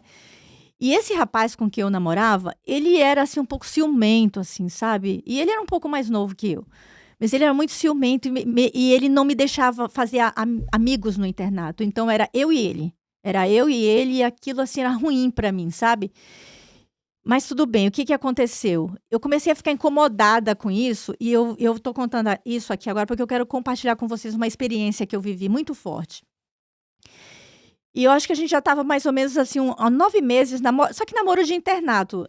No internato, na minha época, era proibido contato físico, era bilhetinho, era conversa, era esse o nosso namoro. E e era uma noite, e todas as noites aconteciam os cultos depois da janta, antes de nós irmos para os dormitórios. E nessa noite, nós estávamos esquisitos um com o outro, calado, e já estava aquele namoro assim, sabe, Frio. frio. E aí ele falou assim: "Vamos para o culto?" Eu falei assim: "Não, vai você, porque eu quero ficar sozinha. Eu queria conversar com Deus". E eu nunca tinha feito isso, sabe, eu nunca tinha conversado com Deus. Porque como eu cresci num lar, assim, de muita contenda, de muitas proibições e inclusive de alguns tabus, assim, ó: "Deus vai te castigar, se você fizer isso, Deus vai te castigar". E você sabe que a gente projeta também, né, a gente projeta Deus em algumas pessoas com quem você convive ali. Então eu tinha Deus, assim, como uma pessoa, assim, que ele castigava. Uhum. Então que eu não era Bravo, né? bravo, que eu não era digna de pedir alguma coisa para ele, porque eu não merecia, né. Eu dava trabalho para minha mãe, né, é mandamento ali honrar pai e mãe. E aí o que aconteceu? Ele foi para o culto e eu fiquei na frente do refeitório, sozinha, sentada no chão, toda encolhida, porque estava fazendo um frio naquele dia em São Paulo, e eu comecei a chorar, chorar, chorar e conversar com Deus. E era uma conversa tensa, porque eu estava brava com Deus, eu estava brava comigo, e eu falava assim: "Senhor, eu sei que porque lá eu estava aprendendo que Deus era amor, e aquilo estava entrando em conflito, porque o Deus que eu conhecia não era amor, e eu estava, assim, conflitando com ele. Eu falei assim: "Eu sei que você está me castigando, porque eu fugi de casa, porque eu não era uma boa filha, e eu estou sendo castigada, e agora, eu não posso ter amigos", e eu sempre fui muito comunicativa, e aquilo estava me fazendo muito mal. E no que eu estava ali chorando, Valdir, na frente eu estava numa cobertura na frente do refeitório, o refeitório já estava fechado, e na frente desse refeitório, ele tinha alguns pilares que sustentavam aquela cobertura, e tinha, assim, uns 4, 5 pilares, e no que eu estava ali no escuro, sozinha, chorando, uma pessoa apareceu, um homem apareceu, e ele entrava num pilar, assim, brincando comigo e saía pelo outro, assim, sabe, fazendo aquele zigue-zague. Uhum. Ele estava tentando me animar, assim, me fazendo Fazendo graça. graça, né, e sorrindo, um sorriso, assim. E assim, eu não tive medo dele, porque eu estava com tanta raiva que se ele fizesse alguma coisa pra mim, ele ia Era apanhar. indiferente, é. Ele ia perder. Eu estava Aham. estava muito brava. E quando ele se aproximou de mim, ele perguntou se eu queria conversar. E eu falei pra ele que não, que eu queria ficar sozinha. Ele falou assim: "Sozinha você não vai ficar, porque o culto já acabou, as pessoas vão passar por aqui e elas vão te ver chorando e vão te perguntar por que você está chorando. Mas, se você quiser dar uma volta comigo aqui, você nem precisa falar, você só precisa me escutar". E na hora eu escutei as pessoas, né, vindo, e eu realmente não queria dar satisfação para ninguém, e eu aceitei a proposta dele e levantei e a gente foi caminhar, dar uma volta, assim, que tinha uma alameda bem longa e fazia curva, assim, fazia um U. E no que nós estávamos indo, ele começou a contar para mim a história de Davi. Que até então, eu conhecia assim, que Davi derrotou o Golias. Golias. Ah. Era isso, né, que eu conhecia de Davi.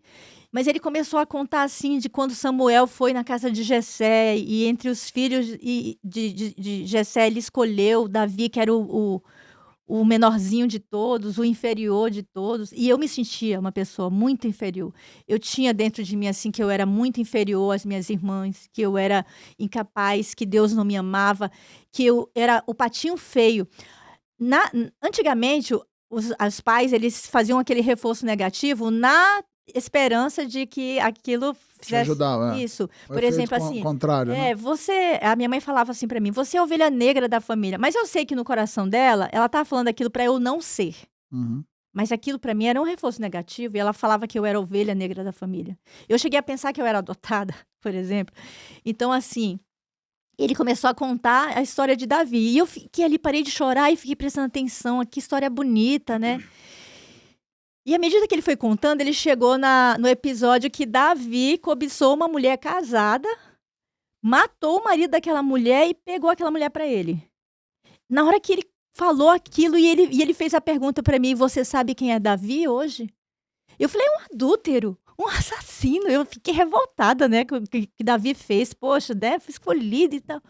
E ele sorriu pra mim, e ele falou assim: É um homem segundo o coração de "Segundo o Deus. coração de Deus, ele é um homem segundo o coração de Deus". E aquilo me chocou. Como assim? Ele fez tudo isso, isso, isso, e ele é segundo o coração de Deus? E assim, ele na hora, ele virou pra mim e ele falou assim pra mim: "Andréia, Andréia, Deus não tá te punindo. A essência dele é amor. Ele não está te castigando". E aí ele falou mais algumas coisas e ele falou assim, e eu tinha algumas dúvidas, porque eu achava que eu tinha que namorar esse rapaz, porque esse rapaz iria me mudar. E eu precisava de mudança e eu aceitava isso. Então e ele falou assim pra mim: "Esse rapaz que você está namorando, ele está vivendo tudo aquilo que você já viveu". Lembra que eu falei que ele era mais novo que eu? Então, assim, ele tinha a imaturidade dele, aquelas inseguranças, por isso que ele era um pouco ciumento e tal. Então ele está vivendo tudo que você já viveu, mas Deus tem para você uma pessoa muito especial, né. E eu ouvindo aquilo ali, eu falei assim: "Então eu tenho permissão de Deus para, não é ele então, né, então". E e eu tomei a decisão de inclusive, né, terminar, interromper aquele namoro ali. Hoje ele é casado com uma outra pessoa que inclusive nós estudamos nesse primeiro internato que eu estudei com ele, ela também estudava lá, e ele está muito bem casado, uma pessoa maravilhosa. Mas ele teve essa importância na minha vida, de me levar para o colégio. E eu sou muito grata a ele a isso. Mas ele não era aquela pessoa especial para mim. Uhum. Mas o que eu quero falar? Que aquela pessoa me acalmou, me ajudou a entender coisas que eu não estava entendendo na minha vida.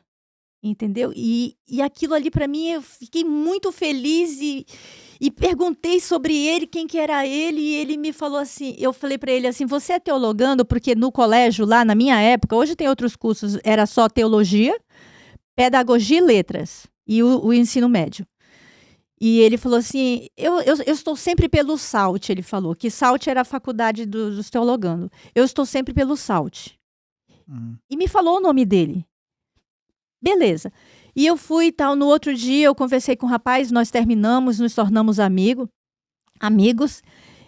e passaram-se alguns, meses, eu conheci um outro teologando, que ele era quartanista, e uma pessoa muito boa também, me ajudou também nesses conflitos, assim, me dando muitos bons conselhos, e eu comentei com ele essa experiência, né, e ele falou assim: "Como que era o nome do rapaz?". Aí eu falei, né, tudinho e tal, ele falou: "André, não tem ninguém com esse nome, com essas características, e estudante de teologia aqui". Eu sou quartanista, era o último ano dele, conhecia todo mundo, e eu falei: "Gente, mas assim aconteceu assim", e ele falou assim: "André, você já pensou na possibilidade de ter sido um anjo?". E eu falei assim: "Verdade", porque ele me chamou pelo nome e eu não havia dito meu nome para ele. Então. E ele falou que Deus tinha para mim uma pessoa, e ele não sabia que eu estava em conflito com Deus por causa de um namoro e que eu tive uma experiência com um anjo. E na minha infância, Vadir, eu sempre pedi para Deus: "Senhor, deixa eu ver meu anjo, deixa eu conhecer meu anjo". E aí quando ele falou aquilo, eu me toquei que o nome que eu dei para o meu anjo na infância era o nome daquele rapaz. O nome dele. Era o nome dele. E você atribui a esse momento aí a tua conversão? Sim. Você se converteu Sim. a partir daí? A partir daí começaram as minhas lutas. Porque quando você toma uma decisão contra Aí Contra o vem inimigo de Deus, aí vem as lutas. E as a lutas, partir né? daí, nas férias daquele ano, eu fui para Fortaleza, Uhum. para casa de uns parentes. E assim, o que me afastou de Deus foi a dança. Eu adorava dançar. E em Manaus, assim, é forró, é pagode, é lambada, né? E eu adorava. E eu sabia dançar muito bem, muito bem. Eu era uma dançarina. E quando eu fui para Fortaleza, que eu cheguei na casa dos meus parentes que não eram adventistas, e a cidade de Fortaleza, todas as noites a gente estava ali, ó.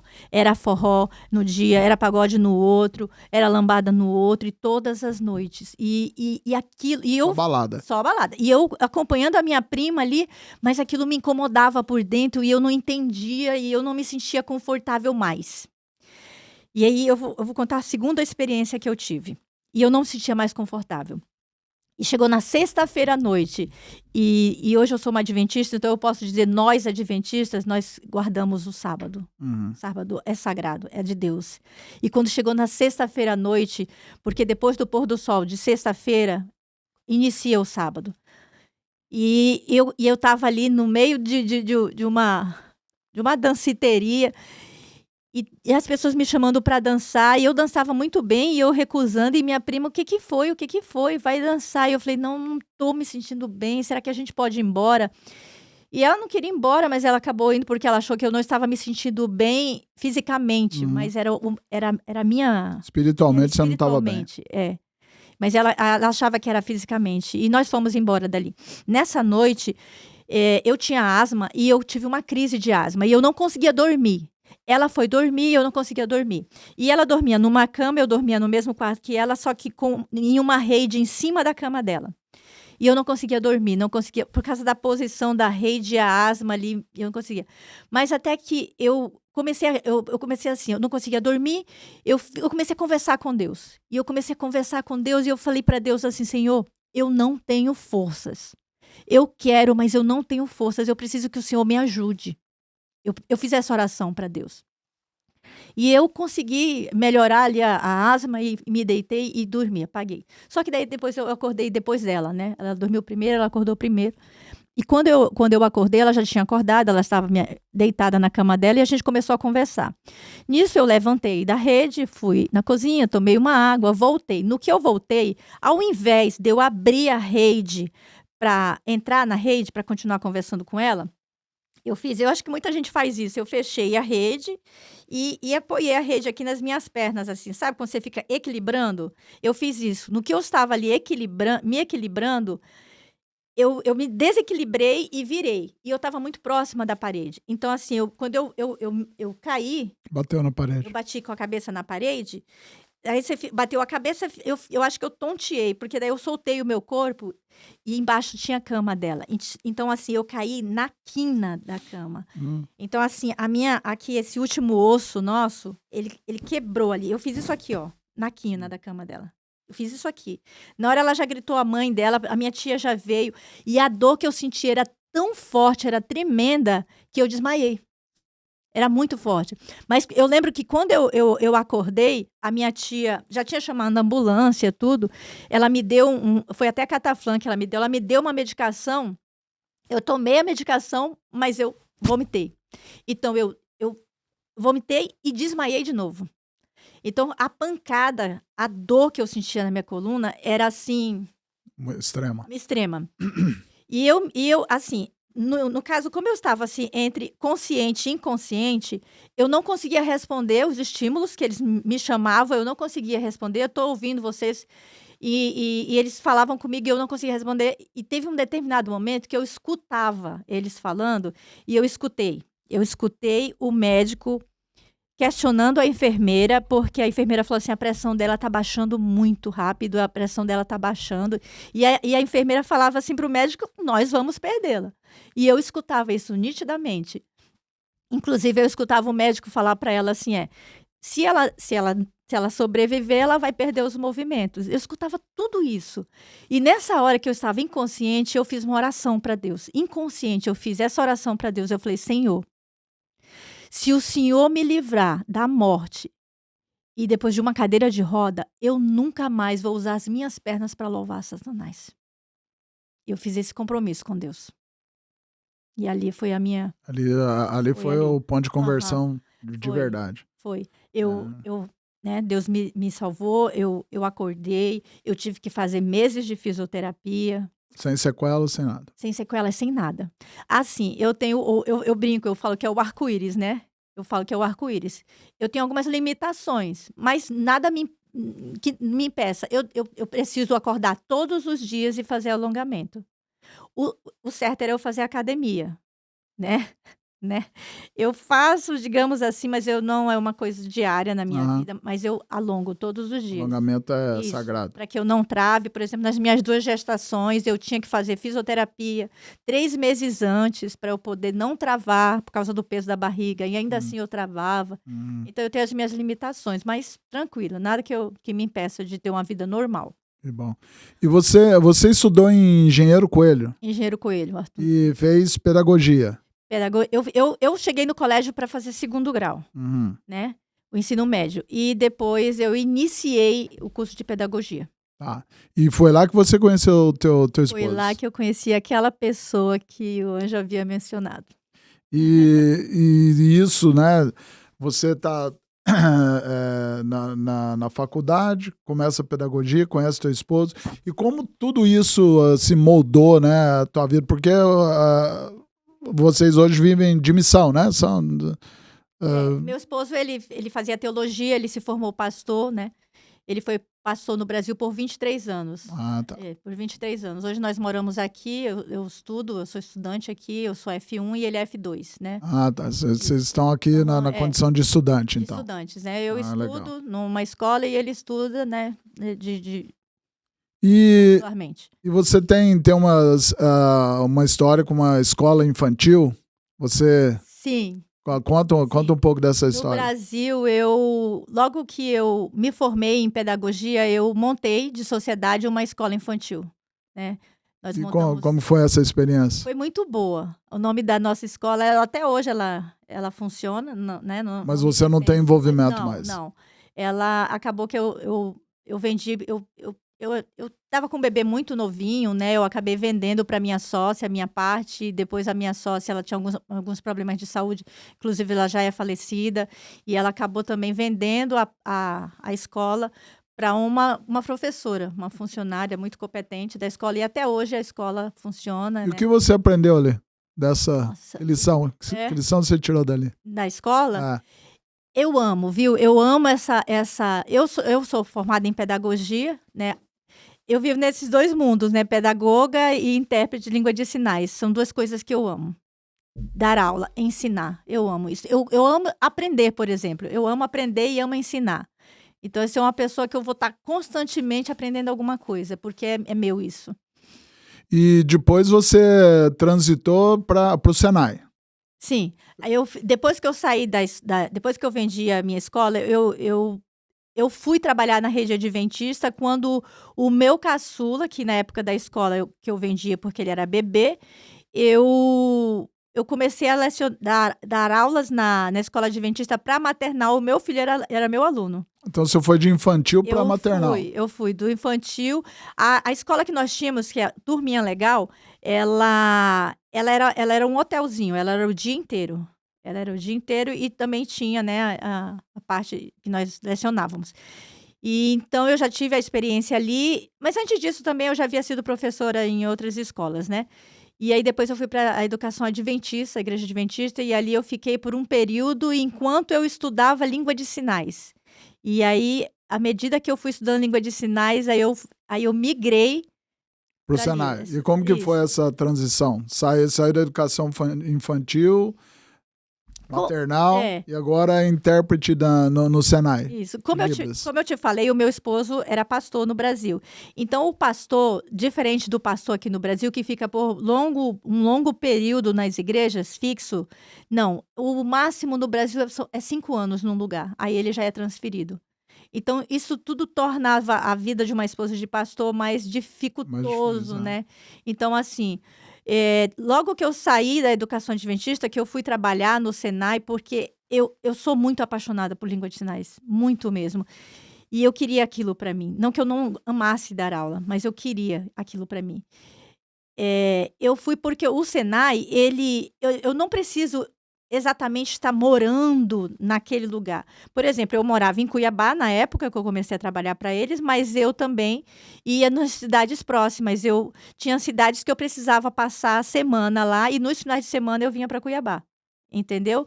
E tinha cidades próximas, como Várzea Grande, que era na divisa, então que eu me deslocava de Cuiabá para Várzea Grande. Então, assim, eu conseguia administrar mesmo morando em um lugar fixo, entendeu?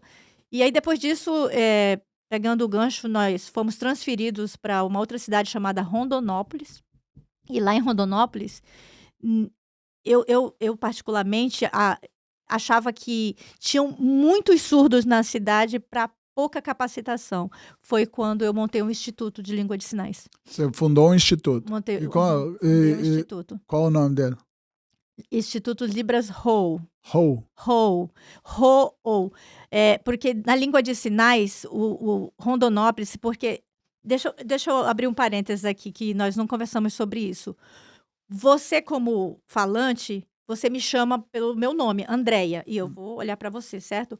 O surdo, ele vai nomeando lugares e pessoas. Por exemplo, o meu nome é Andréia, né? Se eu fizer a datilologia do meu nome para o surdo, essa é a minha datilologia do meu nome, Andréia. Mas o meu sinal, se eu não estou presente num lugar e o surdo está falando de mim, ele não precisa fazer datilologia do meu nome, ele só precisa utilizar o meu sinal, e esse sinal é fixo.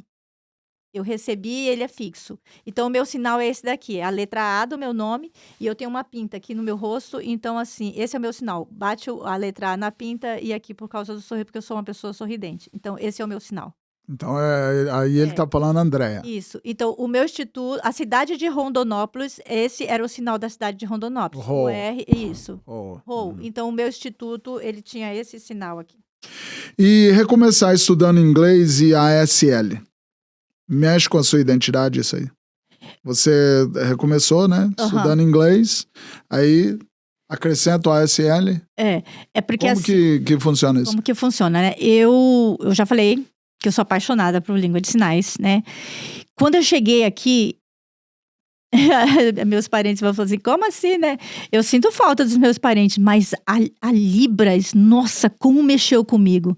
Sentar na igreja, num banco e não estar lá na frente interpretando, isso mexeu demais com o meu emocional.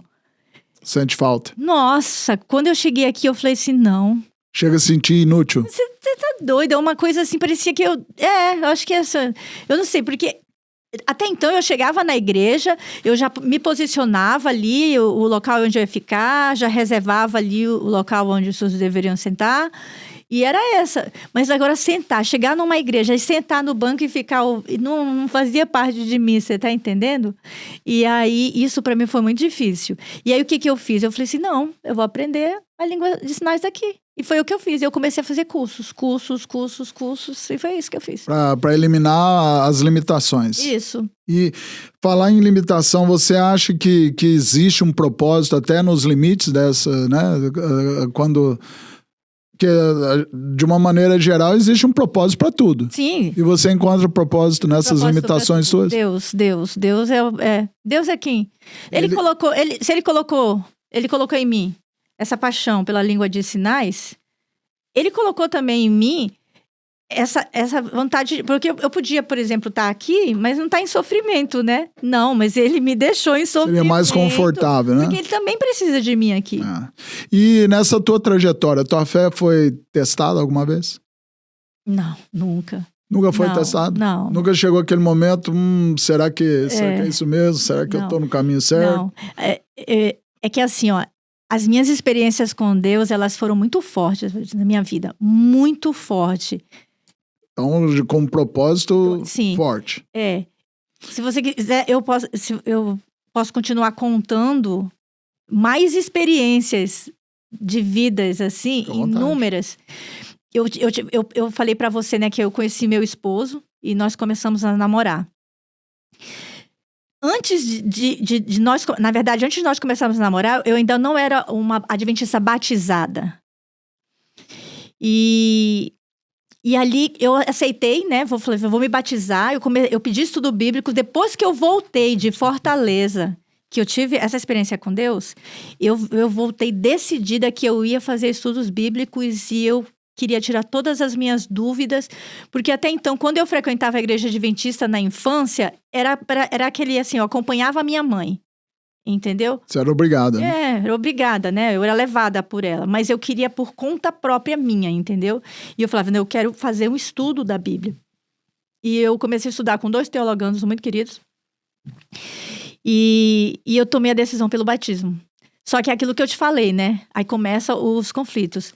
Quando tava assim, na véspera do mês do meu batismo, aconteceram algumas coisas e eu fiquei tão magoada com aquelas coisas me magoaram tanto. Uma família que eu conheci, um rapaz se interessou em mim e queria namorar comigo, ele era teologando, e eu falava que não ia namorar com ele, porque eu não me via como uma esposa de pastor. Uma menina rebelde, uma menina que foi difícil. Eu falei assim, eu vou fazer o quê? Me casando com um pastor? E ele insistindo ali, até que eu falei assim, mas será que o Senhor não está colocando esse rapaz na minha vida? Olha teste. Eu de novo. Não teste assim, mas como uma pessoa que fosse me ajudar a afirmar, né? Porque até então eu estava na corda bamba, né? Eu falei, vou aceitar namorar com esse rapaz. E falei para ele, só não fala para sua família que eu não sou adventista, né? E eu fui conhecer os pais deles e eles me receberam muito bem. E teve um dia que eu acordei na casa dele, né? Acordei e a mãe dele estava estranha comigo. Ela estava estranha comigo e eu fiquei sem entender porque ela estava estranha comigo. E depois eu entendi que ela estava estranha comigo porque ele havia comentado de mim, sobre mim para ela. E simplesmente ela me mandou embora da casa dela. Ela falou, arruma suas coisas, você vai embora, porque meu filho vai para uma missão. E aquilo me magoou muito. Porque, sabe, eu me senti, de verdade, eu já tinha aqueles problemas lá atrás de me sentir inferior às minhas irmãs. Então, eu me senti inferior aos adventistas. Isso foi muito, muito ruim para mim sentir aquilo. E eu falei assim, não, essa não é a igreja verdadeira. Não. Olha o que essa mulher fez comigo e aquilo bagunçou toda a minha mente e eu tinha desistido. Você acredita? Olha como que o inimigo trabalha. Eu tinha desistido por causa de uma pessoa. Uma pessoa. E eu tinha desistido. E eu voltei para o colégio, eu saí da casa deles, voltei para o colégio antes de terminar as férias, porque quando eu fui para a casa deles, era um período de férias. Cheguei uma semana antes e fiquei ali refletindo, conversando com Deus e decidida não me batizar mais. E aconteceu uma semana de oração. No meio todo esse turbilhão, aconteceu uma semana de oração. E essa semana de oração, o pastor que estava ministrando essa semana de oração, ele sempre finalizava o sermão dele com um apelo. E esse apelo, ele sempre assim, falava assim, se você quiser agora orar por determinada coisa, por isso, e todas as noites. E eu me fechava para esses apelos, sabe? Eu pensava em qualquer outra coisa, assim, eu tava ali com raiva, eu não queria ouvir os apelos dele, porque eu estava sensível aos apelos dele, mas eu não queria, você entende? Recusava. Eu recusava. Mas teve uma noite, que era uma sexta-feira, inclusive, e inclusive o meu batismo estava marcado para o final dessa semana de oração. E eu já tinha decidido que não ia mais me batizar. E na hora do apelo, eu me levantei. Não pro apelo. As pessoas se levantaram pro apelo, eu me levantei para sair da igreja. E no que eu saí da igreja, foi um teologando me viu sair chorosa e foi atrás de mim. Pastor André Rosa. E o pastor André Rosa, ele me abordou, ele só falou isso assim, ó, posso orar com você? E eu falei, pode. E no que ele fechou os olhos para fazer a oração, eu fiz a minha oração também. E eu fiz essa oração para Deus. Eu falei assim, Senhor, esse rapaz aqui, ele também é adventista. E ele é uma pessoa boa. Diferente das outras pessoas que me rejeitaram, ele está me acolhendo. E eu falei assim, Senhor, se essa igreja é a igreja verdadeira, é a igreja onde eu devo trilhar, então que eu seja convidada para ir para compor a plataforma nessa semana de oração. Hoje não existe mais aquela plataforma montada lá na frente, onde tinha a pessoa que ia anunciar o hino, a outra ia fazer a oração, o hino inicial, o hino final, o pregador. E eu pedi isso para Deus. Eu não sou adventista e só adventistas compunham a plataforma. Então, que eu seja convidada, e tem que ser nessa semana de oração, eu me pondo as coisas para Deus. E o que aconteceu? Eu fui embora pro meu quarto, dormi chateada, no outro dia acordei, né, toda mal-humorada, e aí o dia foi passando e chegou novamente o horário de ir pro culto. Me arrumei de qualquer jeito e fui na frente de todo mundo, porque eu não tava de muitas palavras. E quando eu cheguei, a igreja estava fechada ainda, e eu me sentei nos degraizinhos de uma escadariazinha curta na frente, e fiquei sentada ali. E nisso, veio algumas pessoas que eram da faculdade, teologandos, e elas eram do curso de letras e pedagogia, que a gente chamava de faediana. Então, veio essas faedianas, e uma delas veio na minha direção e perguntou assim para mim: você gostaria de ir à plataforma? Nossa, eu havia perguntado para Deus uma noite antes, e na hora eu choquei com aquela pergunta assim: como assim eu? Por que eu? E ela ficou sem entender nada, né? E ela falou assim: sim, é porque eu iria à plataforma, mas eu vou sair com os meus amigos e eu preciso colocar alguém no meu lugar. Você pode ir no meu lugar? E aí eu fiquei: tá, eu posso. Dá tempo de eu me trocar? Dá sim. E fui no quarto, e no que eu fui no quarto me trocar, eu fui conversando com Deus. Não, Senhor, foi uma coincidência, não é uma resposta sua ainda, porque só tinha eu ali, então vamos combinar assim, igual o Gideão fez com a Alain, né? Eu falei: vamos combinar assim. Quando eu voltar lá, eu tenho que fazer a oração. A oração inicial. Eu tenho que fazer a oração. Se eles me mandarem fazer a oração inicial, eu vou saber que é o Senhor que está falando comigo. Que é a tua resposta. E quando eu cheguei na igreja de volta, as pessoas já estavam prontas ali, se arrumando para ir para a plataforma, né? Que ficava lá numa salinha. E aí uma senhora, ela olhou para mim e falou assim: você vai fazer a oração inicial. Aí tava a tua resposta. Não, ainda não. Você acredita que ainda não?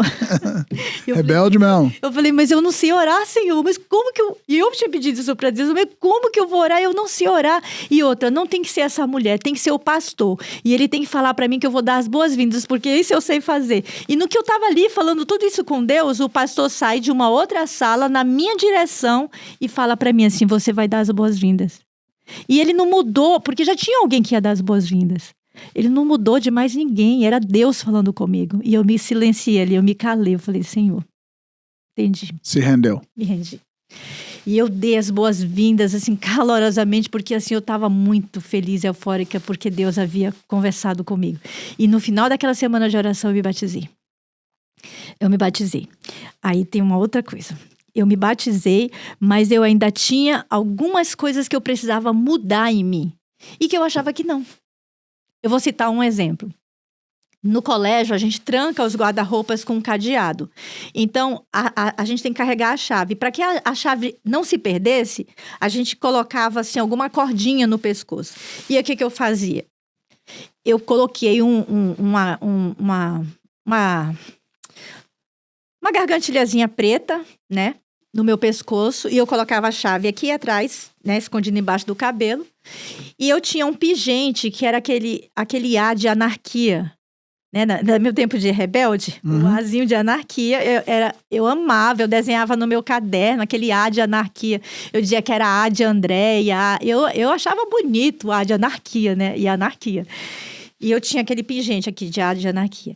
E a preceptora, que são as pessoas responsáveis nos dormitórios de colocar ordem, ela passava por mim e falava assim: filha, agora que você é de Jesus, você precisa tirar esse símbolo, não faz mais parte de você. Eu falei: não, isso aqui não tem nada a ver, meu coração eu já entreguei para ele. E ficava ali, né, argumentando com ela.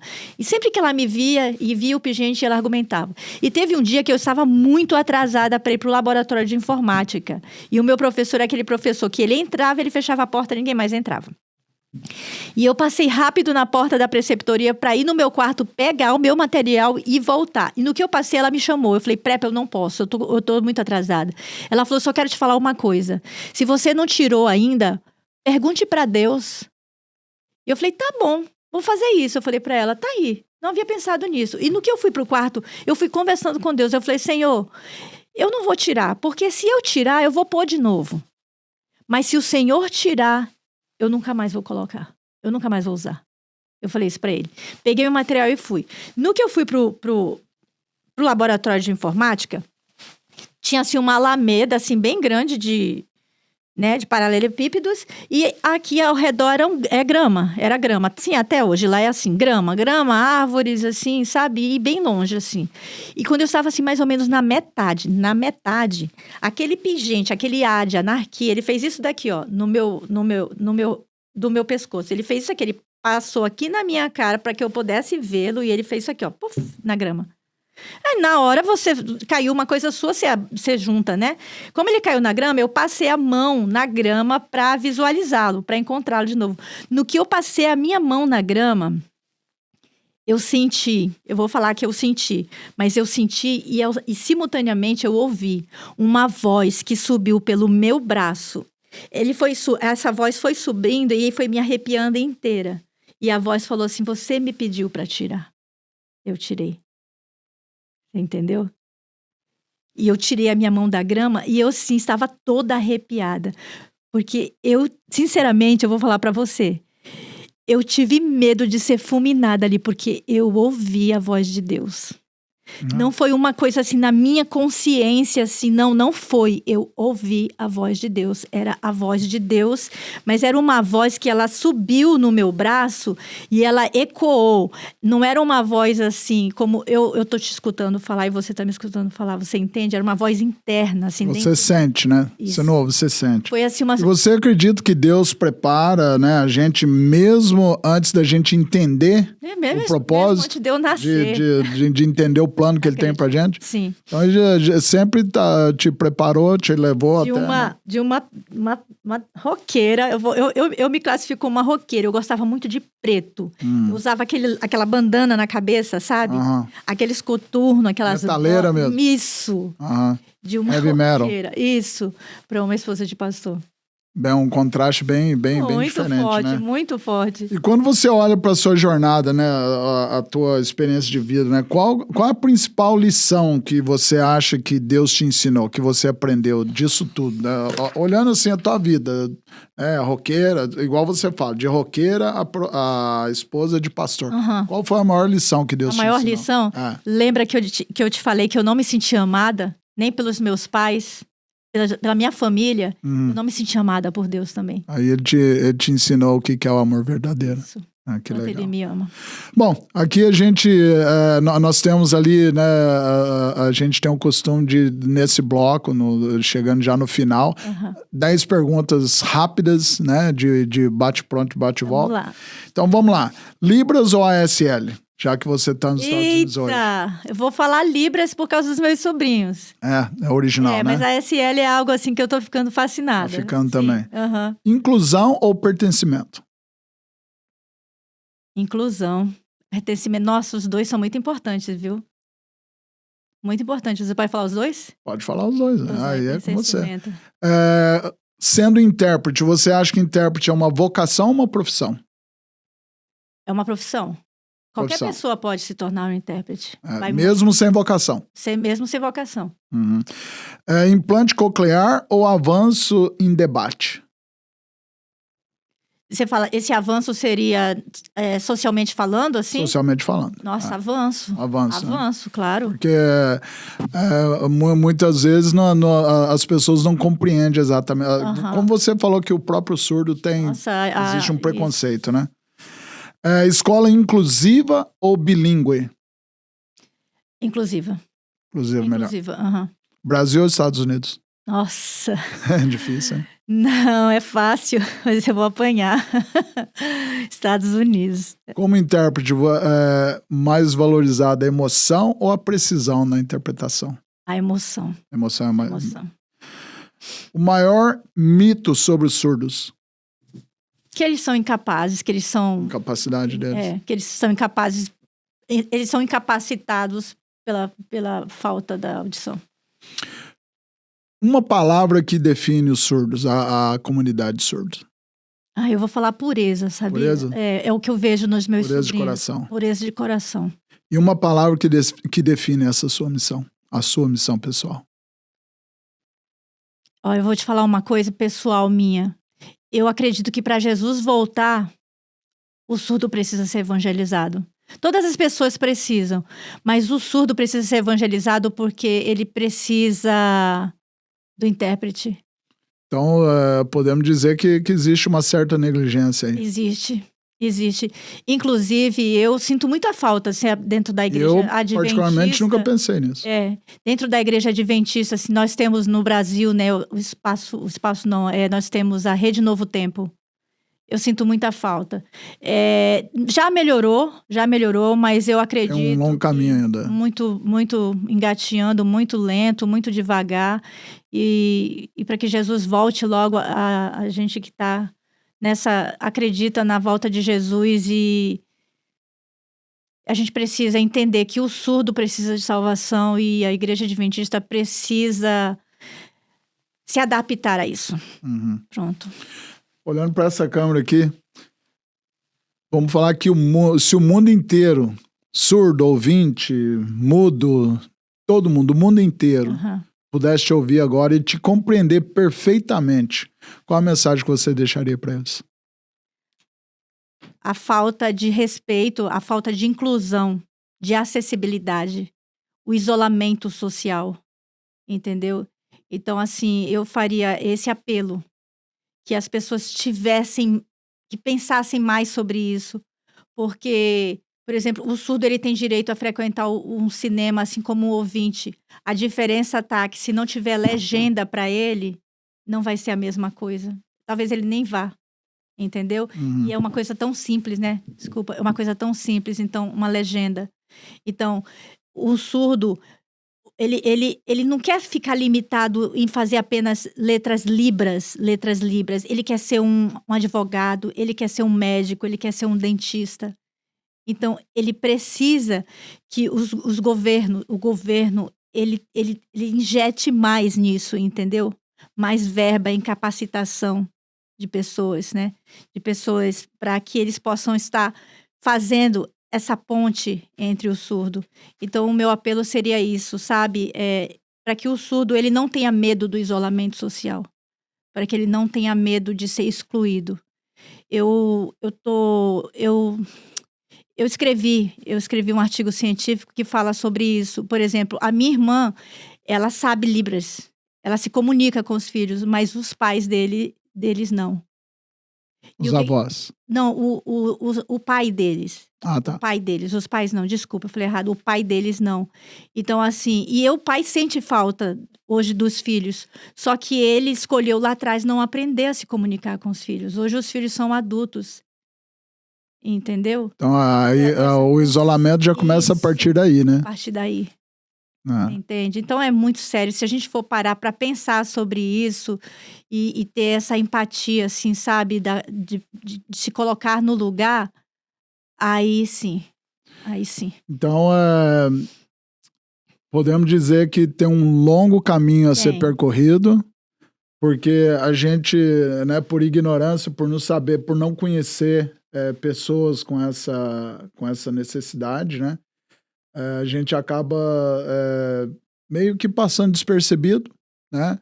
Porque você tem dois na família. Sim. Eu não conheço ninguém. Eu já conheci, né? Como eu mencionei antes, né? Um amigo que trabalhamos junto, mas é raridade você se deparar, né? Com alguém que é surdo.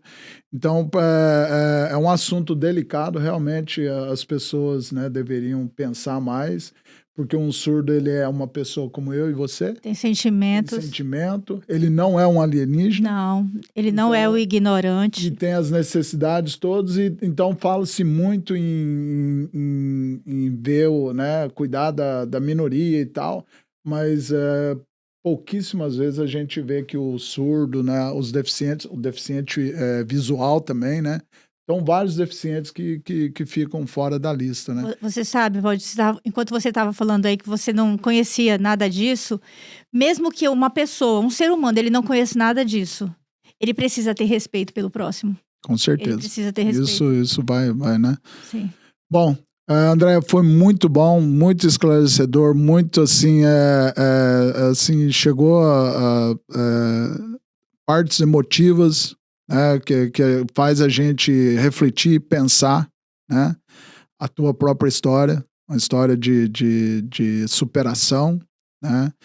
E espero tê-la aqui mais vezes com assim, que a gente possa dar continuidade nesse assunto, falar mais vezes a respeito disso, para que não fique, né, só por aqui, e que as pessoas, né, por curiosidade, passem a entender, passem a buscar, passem a ter essa empatia, né, Sim, pelo surdo, sim. que não é surdo e mudo, É é só surdo. isso. Né?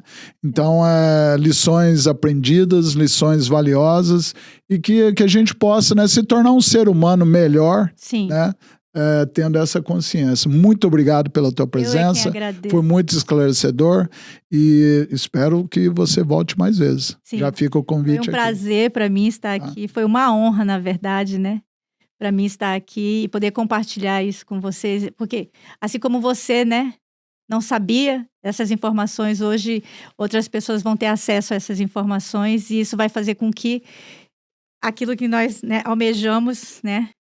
E esse é o nosso propósito, né? Trazer pessoas aqui com informações que nem todo mundo tem no cotidiano.